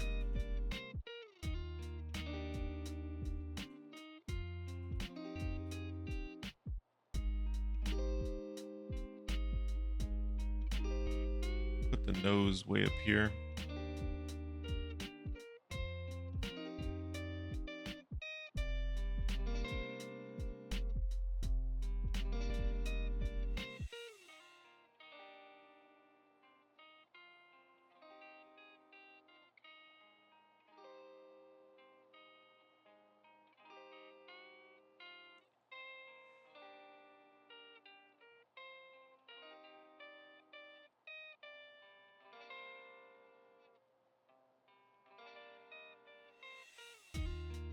Still awake? Yeah, for now. Give it time. What is it for you? Like 2, 3 in the morning? I have no idea. I'm just guessing.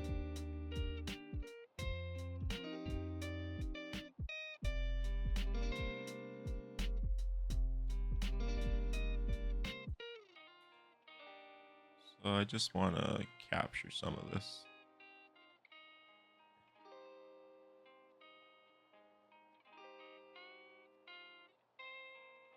Some of the shape and form before I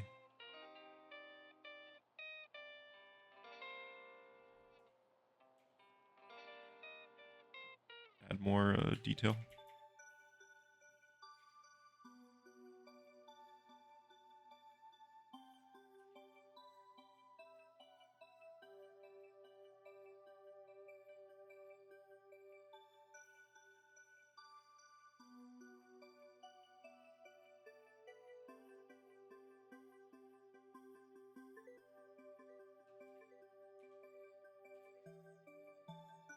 Oh, it's only one? That was later.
round it out a little bit over here.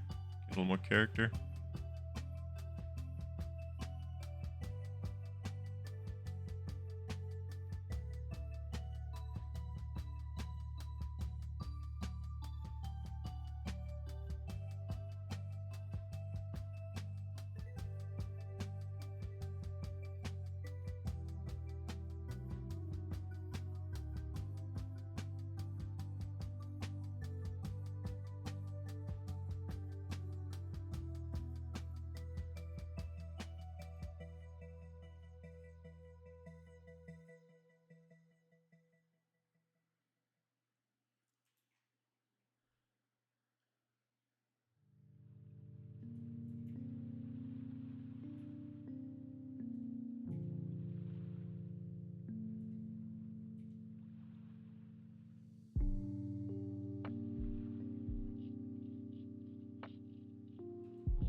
Tapers, so that's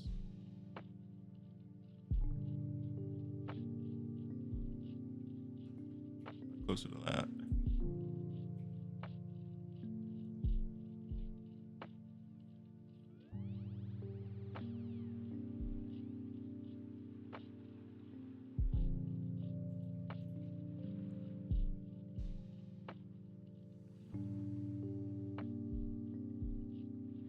Oh yeah, the internet's always been toxic. Chat rooms have always been brutal. That's what anonymity gives you, right? I just feel like trolling and spreading misinformation wasn't a sport back then. There were people that did it because it was just part of their personality. But like that shit is a fucking sport now. I find that to be like the biggest difference in modern internet. That's because like everyone has access to it now too, right? Back then, not everyone had access to that kind of stuff.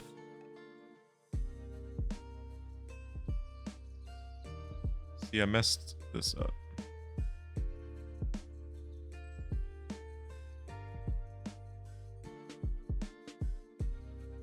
Because we should be following this line and we're not.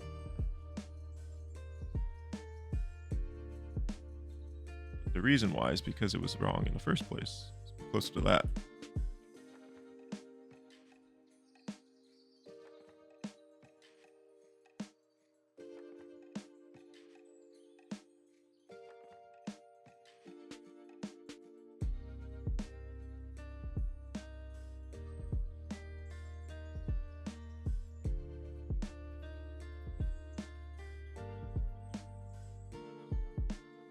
Yeah, basically.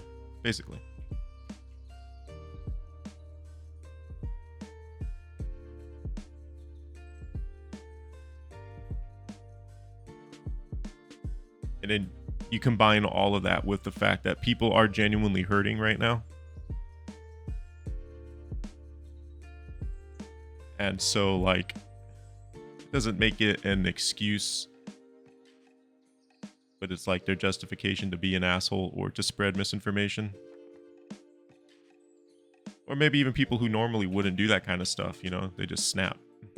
Because, again, people are just hurting right now. You could see it.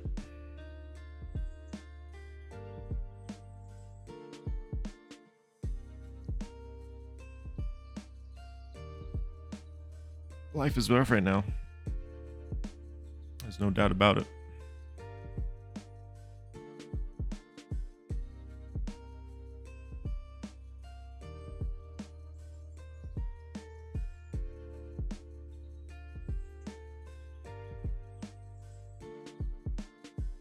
It's rough, it's uncertain.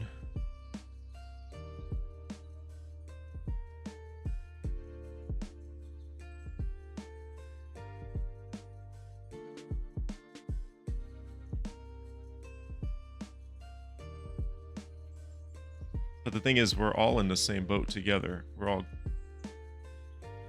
Very few of us are in the, you know, that top echelon of society that doesn't need to worry about the daily struggles of life. So I think that's what people forget. Like, we're all, a lot of us are sharing the same fucking boat here. Different degrees, of course, but it's the same nonetheless.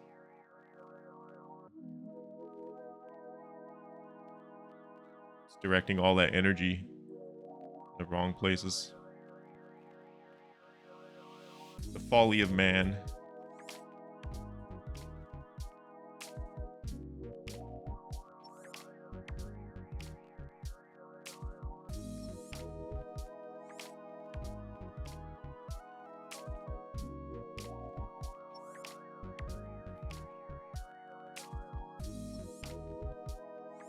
Doesn't look like it's sticking out. It's the problem.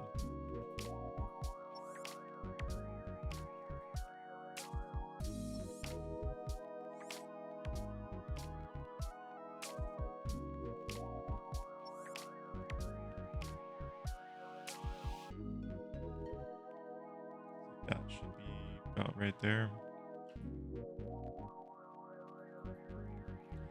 Gonna erase these perspective lines that I don't need now.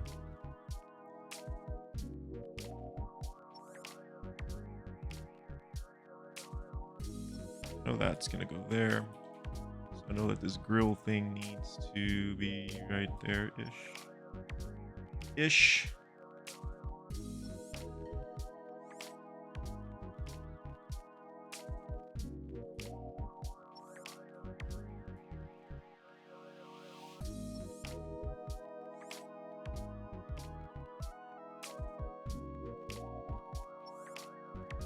Straight lines. I could just use Photoshop to draw straight lines, but I like drawing straight lines anyways. I like Scott Robertson. I have the romantic idea that I'll be able to draw straight lines freehand. It's pretty difficult without rotating the canvas all the time. If I were to rotate the canvas, I'd get a straighter line going from left to right instead of like top to bottom, for example. But the way I see it, I'm basically practicing that muscle memory anyways. I'm not by forcing myself to do it. This is so off.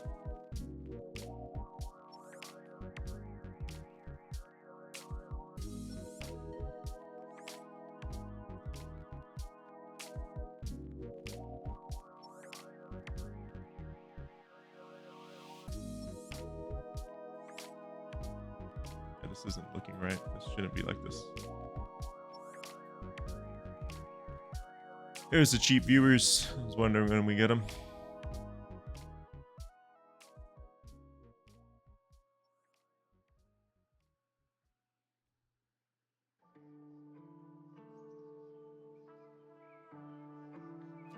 Yeah. You should definitely go to family or a close friend or something when you actually need help. But not everyone has that though. Which is why you end up with what we have.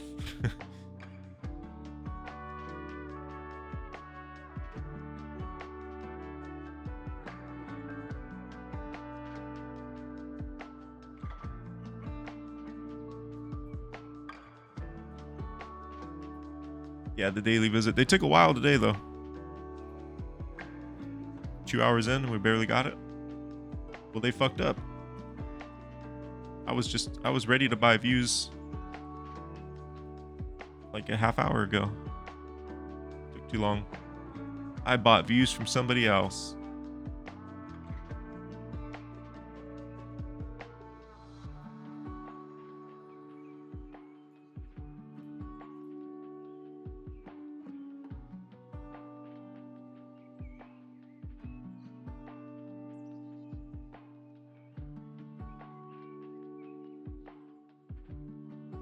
Be like an inset, almost like a grill in front of a truck, but not, obviously not like exactly. I've I have botched this so badly. But if I just keep correcting it, I'm not going to finish it. So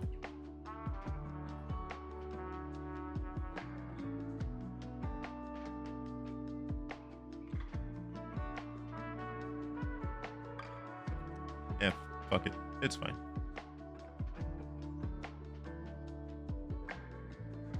Just want to do a bunch of light lines. Kind of indicate something. Mostly grill, like I said.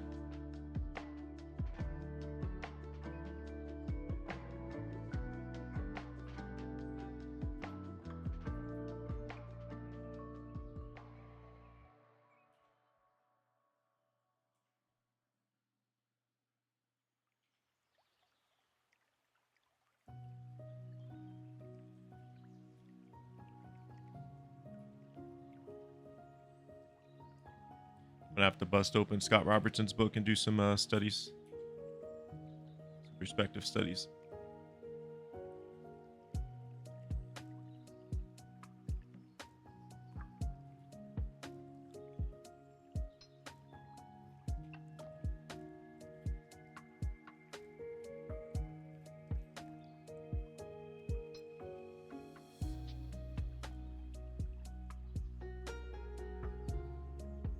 Oh yeah, Mona. Inktober. I wonder if she still does that.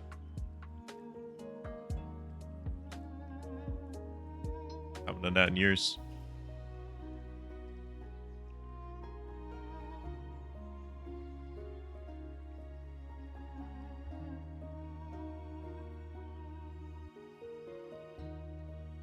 Okay, let's tighten up.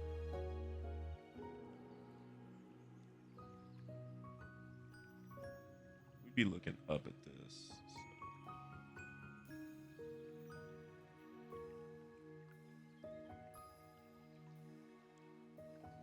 Want something like lips in here to break up the silhouette.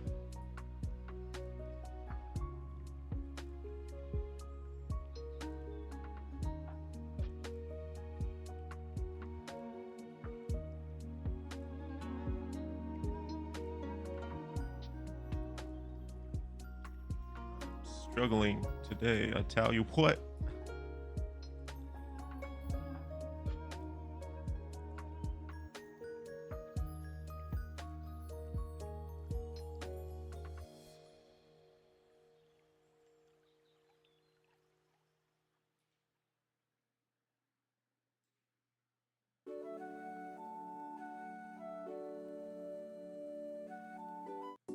It's definitely Lord of the Rings.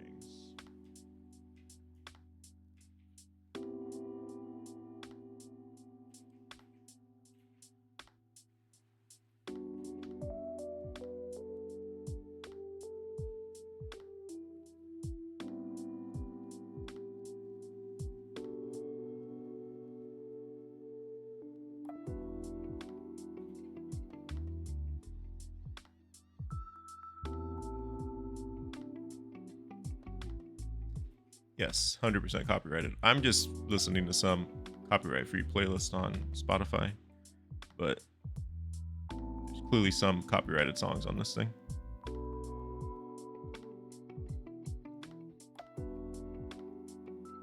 I mean, they're covers, but that doesn't make it not copyright.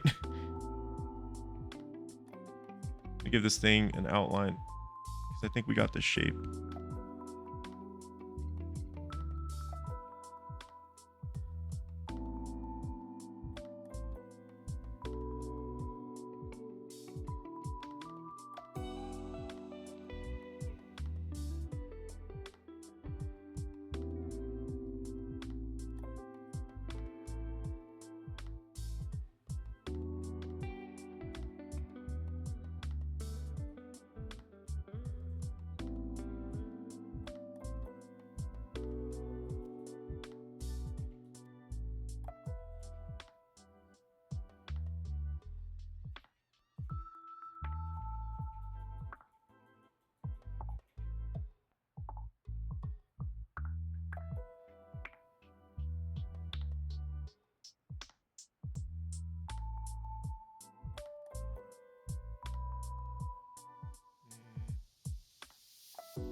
that.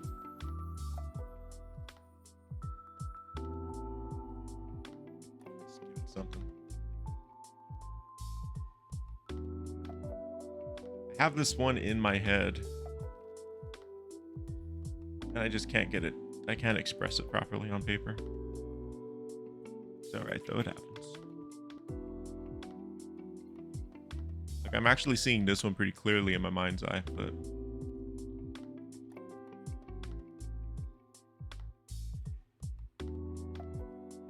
you win some, you lose some.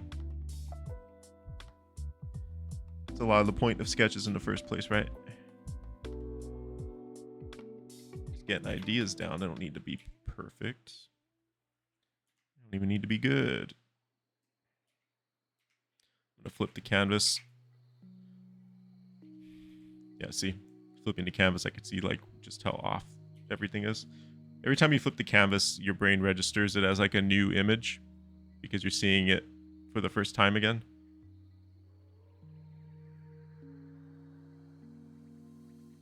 Because when you stare at something for a long time, it starts to get like really hard to see the problems. Should have flipped it a long time ago. And then when you flip it, you're like, oh shit, it's off.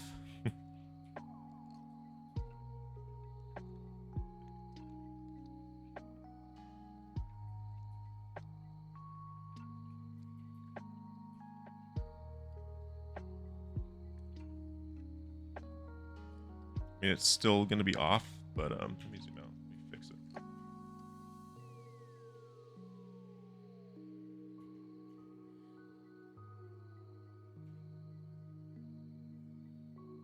It actually looks more like a whale in a truck.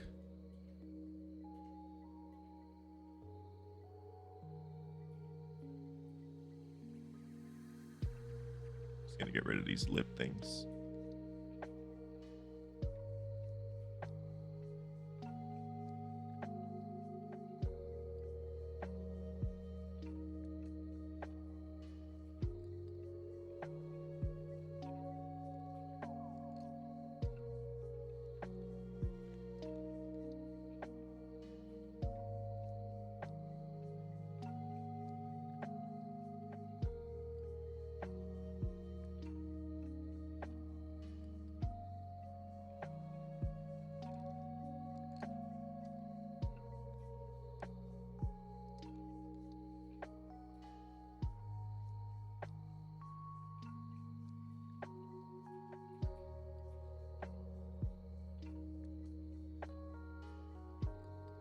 Still need something to break the form.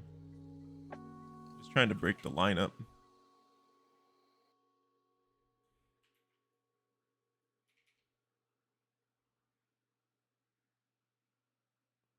Plus, a lot of big rigs, the grills have like little. I don't even think they're aerodynamic, really. I think they're just there to make the grill look more like aggressive. So that's kind of the inspiration for it. It'd help if I was actually looking at something. We'll just leave the bottom one. Leave one down here.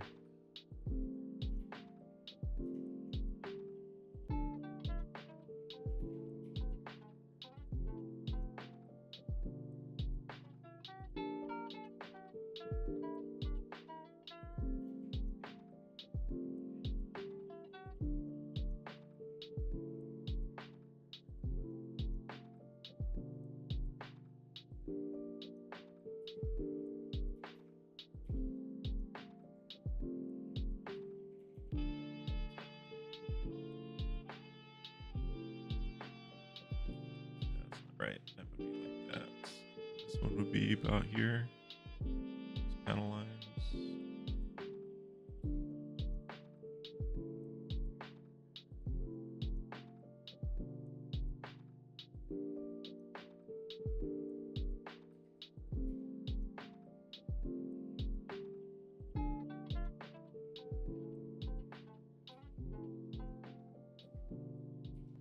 Let's give them lights. Let's give them like big lights right here.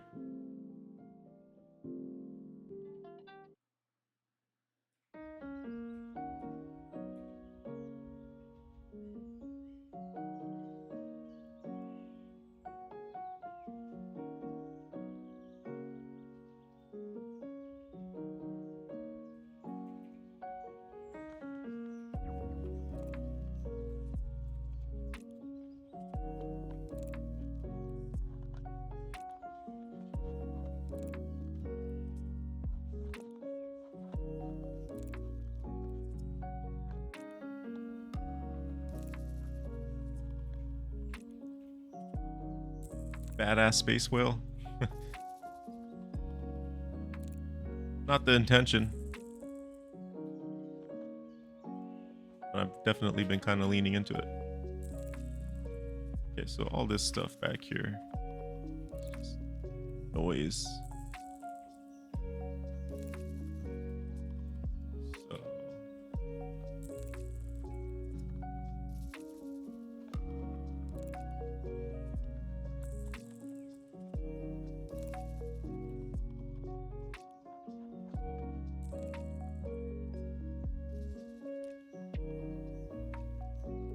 we're just gonna leave this like nondescript in the back. Who knows what the hell it is? Okay, let's draw this other light over here. Come on, I can do it. I can do it. I can do it. I believe. A couple of the circles have looked alright, but I'm trying to get that perfect. Not perfect, but the one in perspective that looks right. I can kind of see if I want it or not.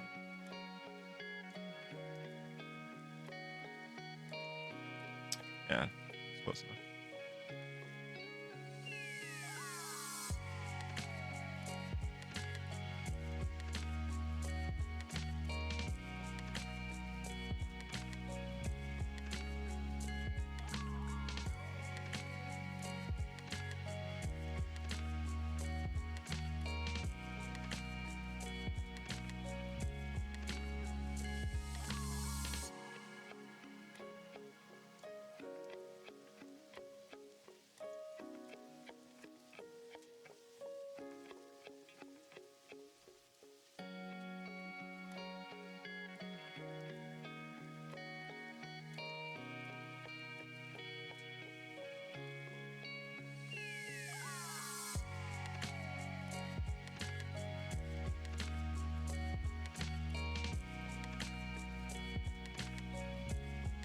I think taking this one as far as I can go without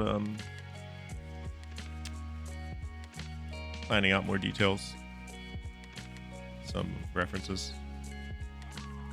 Trying to stick to imagination as much as I can. My imagination is pretty dog shit right now.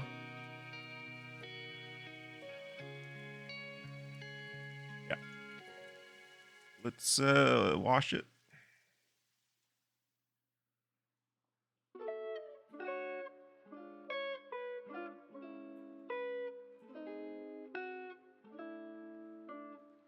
Bro, Photoshop, what are you doing? I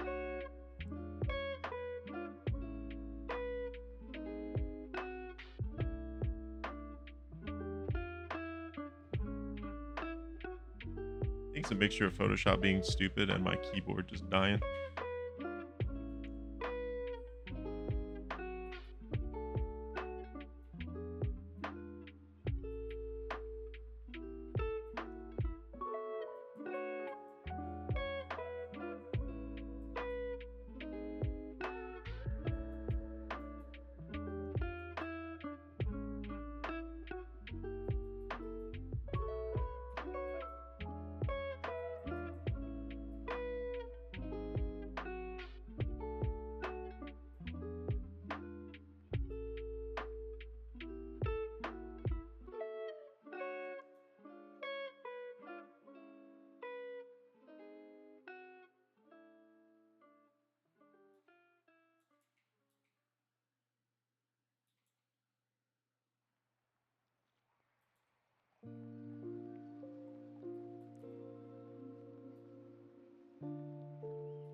Sharknado, I forgot all about that. How many of those are there now? They've had to have kept going, right?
Took us a while to do that one.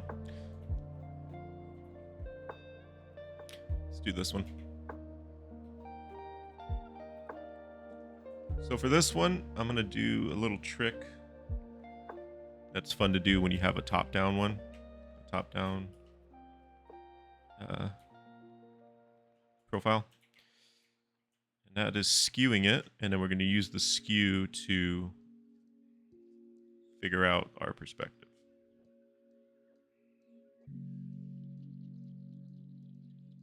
You can do this with the side profile as well.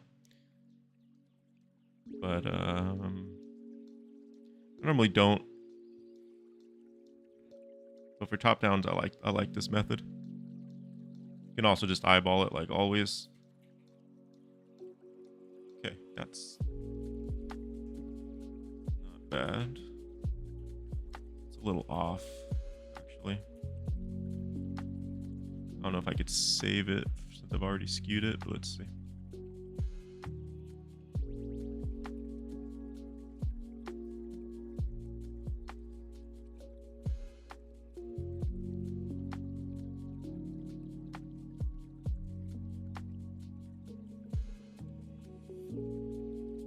Part's off.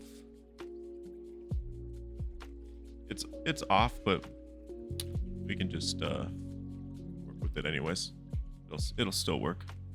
It's not like I'm drawing on a grid in perfect perspective in the first place, so it'll be fine.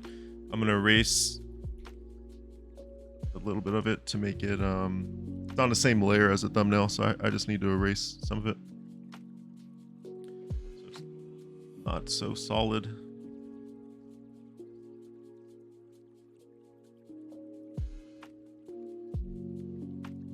Some opacity, essentially.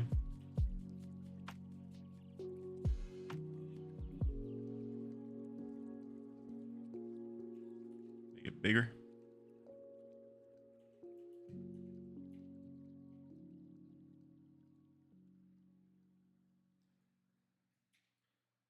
Go back to my ballpoint pen. Okay. And the idea is you're still going to treat it on a perspective grid.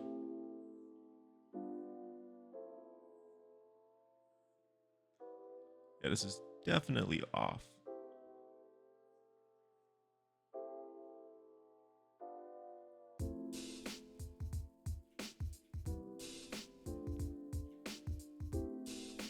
But what's fun about this is you're exercising like a whole different, even though you're doing the exact same thing mechanically, you're just following perspective grids, which you should be using. Don't be me not using them. You're kind of exercising, like, it feels like you're exercising a different muscle in your brain essentially, because now we're gonna like pop these forms out of the sketch. So like this part right here I see as like the cockpit. So now we want to set it in 3D space. I could choose to make the front of it big, right? Maybe it's like that, or maybe it tapers up, which looks closer to the sketch. Which is probably actually what I'm gonna do. Taper it up.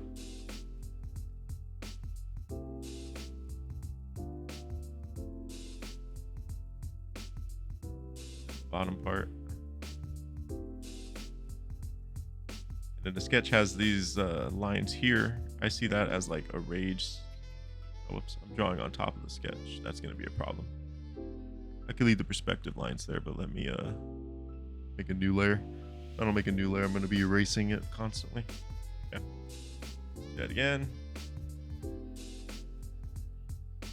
And there's these lines here, which I see as like a different piece of metal.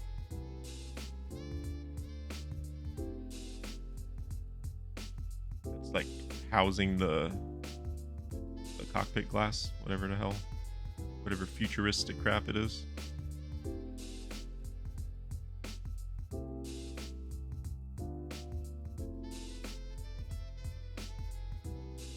What is it in Star Trek? Isn't the glass like see-through aluminum or some dumb shit? Or see-through titanium or something? Which is why, like, their in-universe explanation for why it never breaks.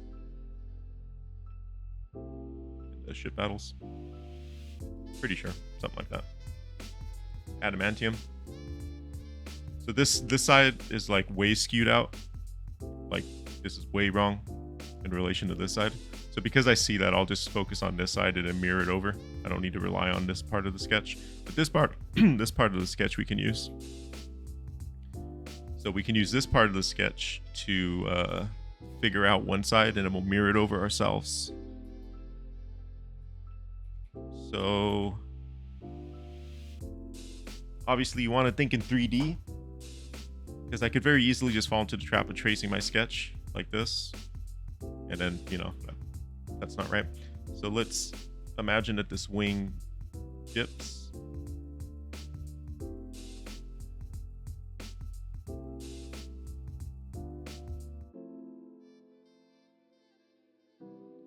Like that, maybe.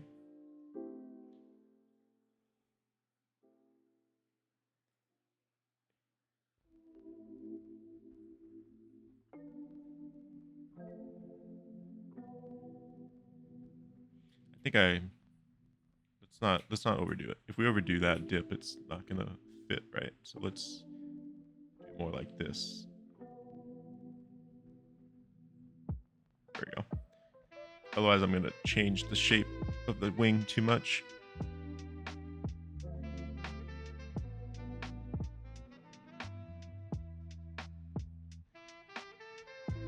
Okay, then this can be just a form line over here. And these were like the engine intakes that I was talking about. No engine intakes are lifted because they need to catch the air, obviously. We'll lift it up off the form.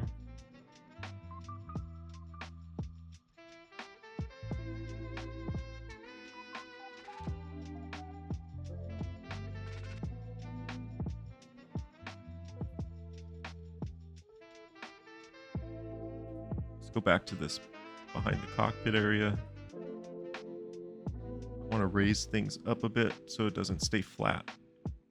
It's the issue when you're doing it like this, where I skewed the sketch, is it's easy to just draw straight on top of the sketch and then you end up with like a very flat piece. So this technique probably has like the most requirements, I'd say, of understanding at least basic perspective. Because otherwise you're just going to draw right on top of the sketch and it's still going to look flat. Like I'm looking kind of flat here too.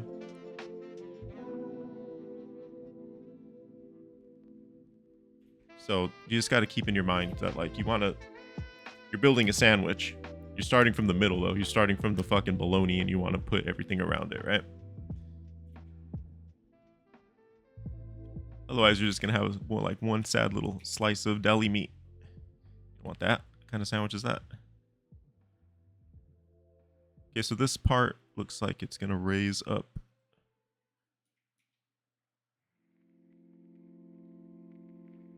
We called that an engine intake, so whatever that is, it needs to be connected to some sort of housing that's going to go into the engine.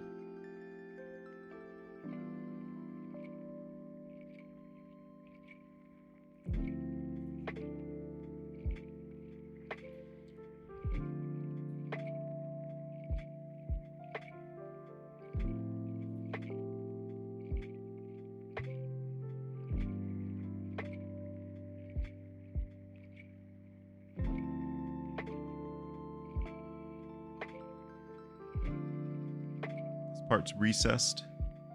That's why I drew those lines there in the first place, because I knew I was going to do this.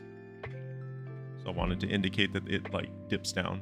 So like it's raised and then it dips and then it raises again where this cockpit area is. And again, what all this stuff actually is, hell if I know, right? Like if you ask me what it is, it's just techno jargon. I don't know.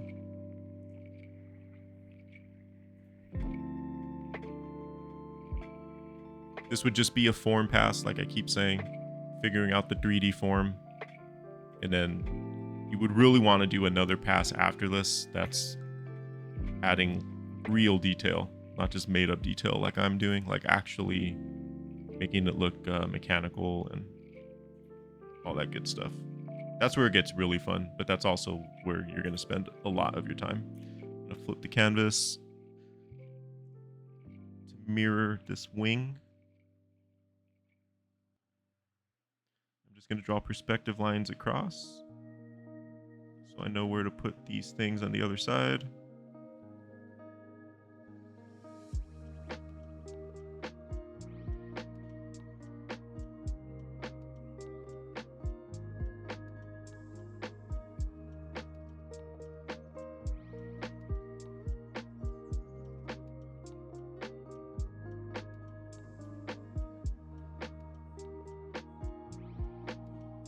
Again, for this side of the wing, I'm not looking at the sketch so much as I'm looking at the wing I've already drawn, because the sketch itself is way out of whack. As long as half of what you're drawing is in perspective, you can always mirror it on the other side. Doing it right the first time is, go ahead, probably better, but realistically, you can always correct. You can always course correct it.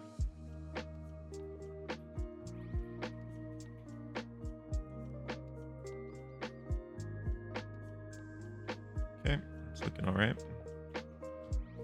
So let's go back to figuring out the rest of this side. So right now I'm looking up at the original thumbnail to kind of figure out what's this. What is all this? We left it pretty ambiguous. This needs to connect to this. And you know what? I think we'll do this instead. Let's bring it up and wrap it around this form.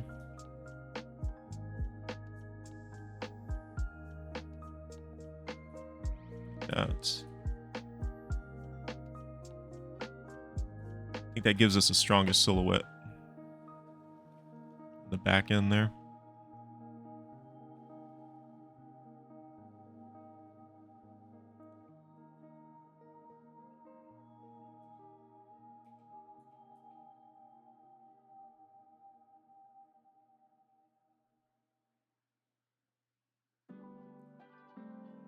Yeah, something like that. I mean, we could even raise all of this up. Let's see what that would look like. What if we just kept going?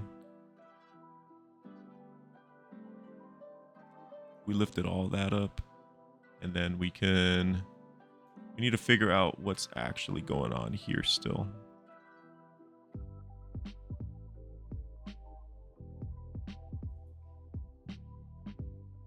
And this takes a significant amount of brain power, to be honest.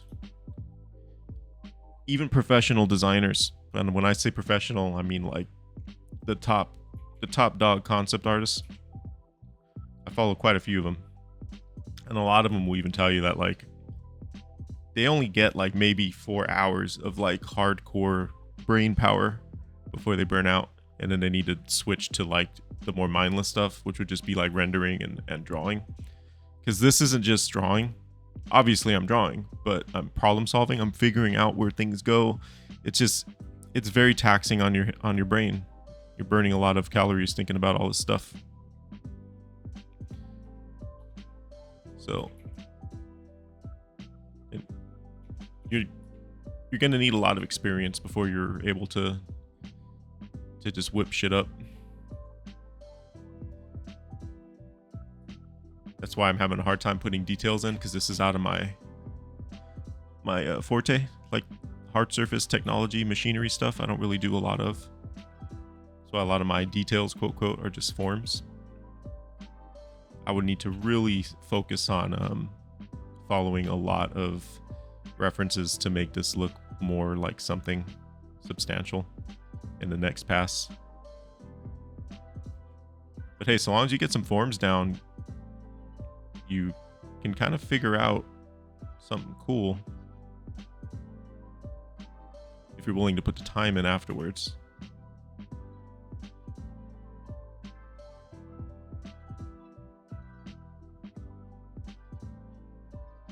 I think we'll just wrap that around.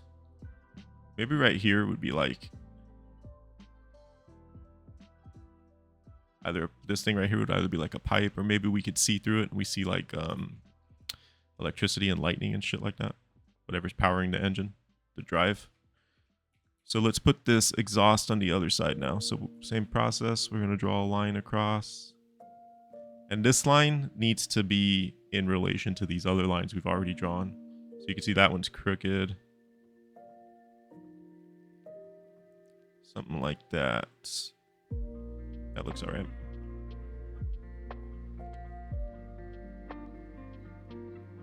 Yeah, something like that. Okay, so we know that this point's gonna be right here, and the inside of the curve is gonna be right there.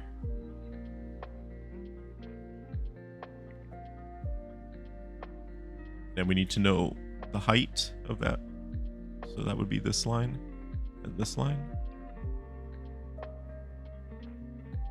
So we hit those.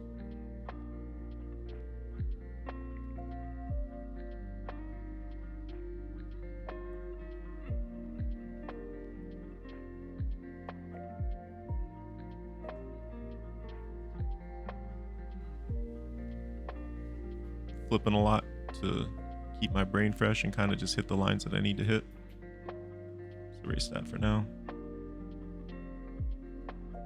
So because this is raised, over here it's going to be raised, which would mean that it might actually hit the line of the wing. Which it probably should, really, because it's raised here. So it would be here, here.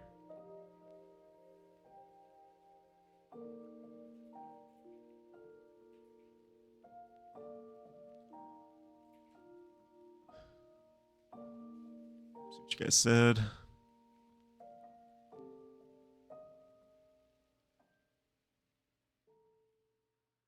A Dark Templar to host what?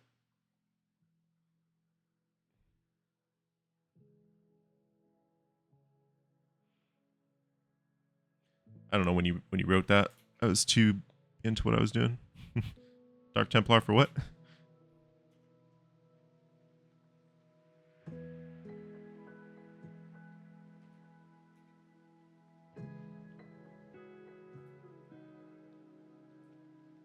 And see, I can tell you right now, even though I'm talking through how to do this, I could see that I'm still out of perspective, but it's because the skew is so off on my eyeballed lines. They're way off.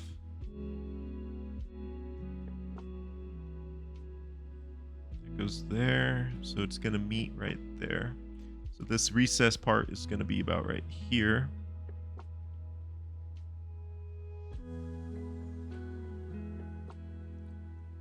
Looking at this side, the recess part is in between the vent intake. So this is recessed.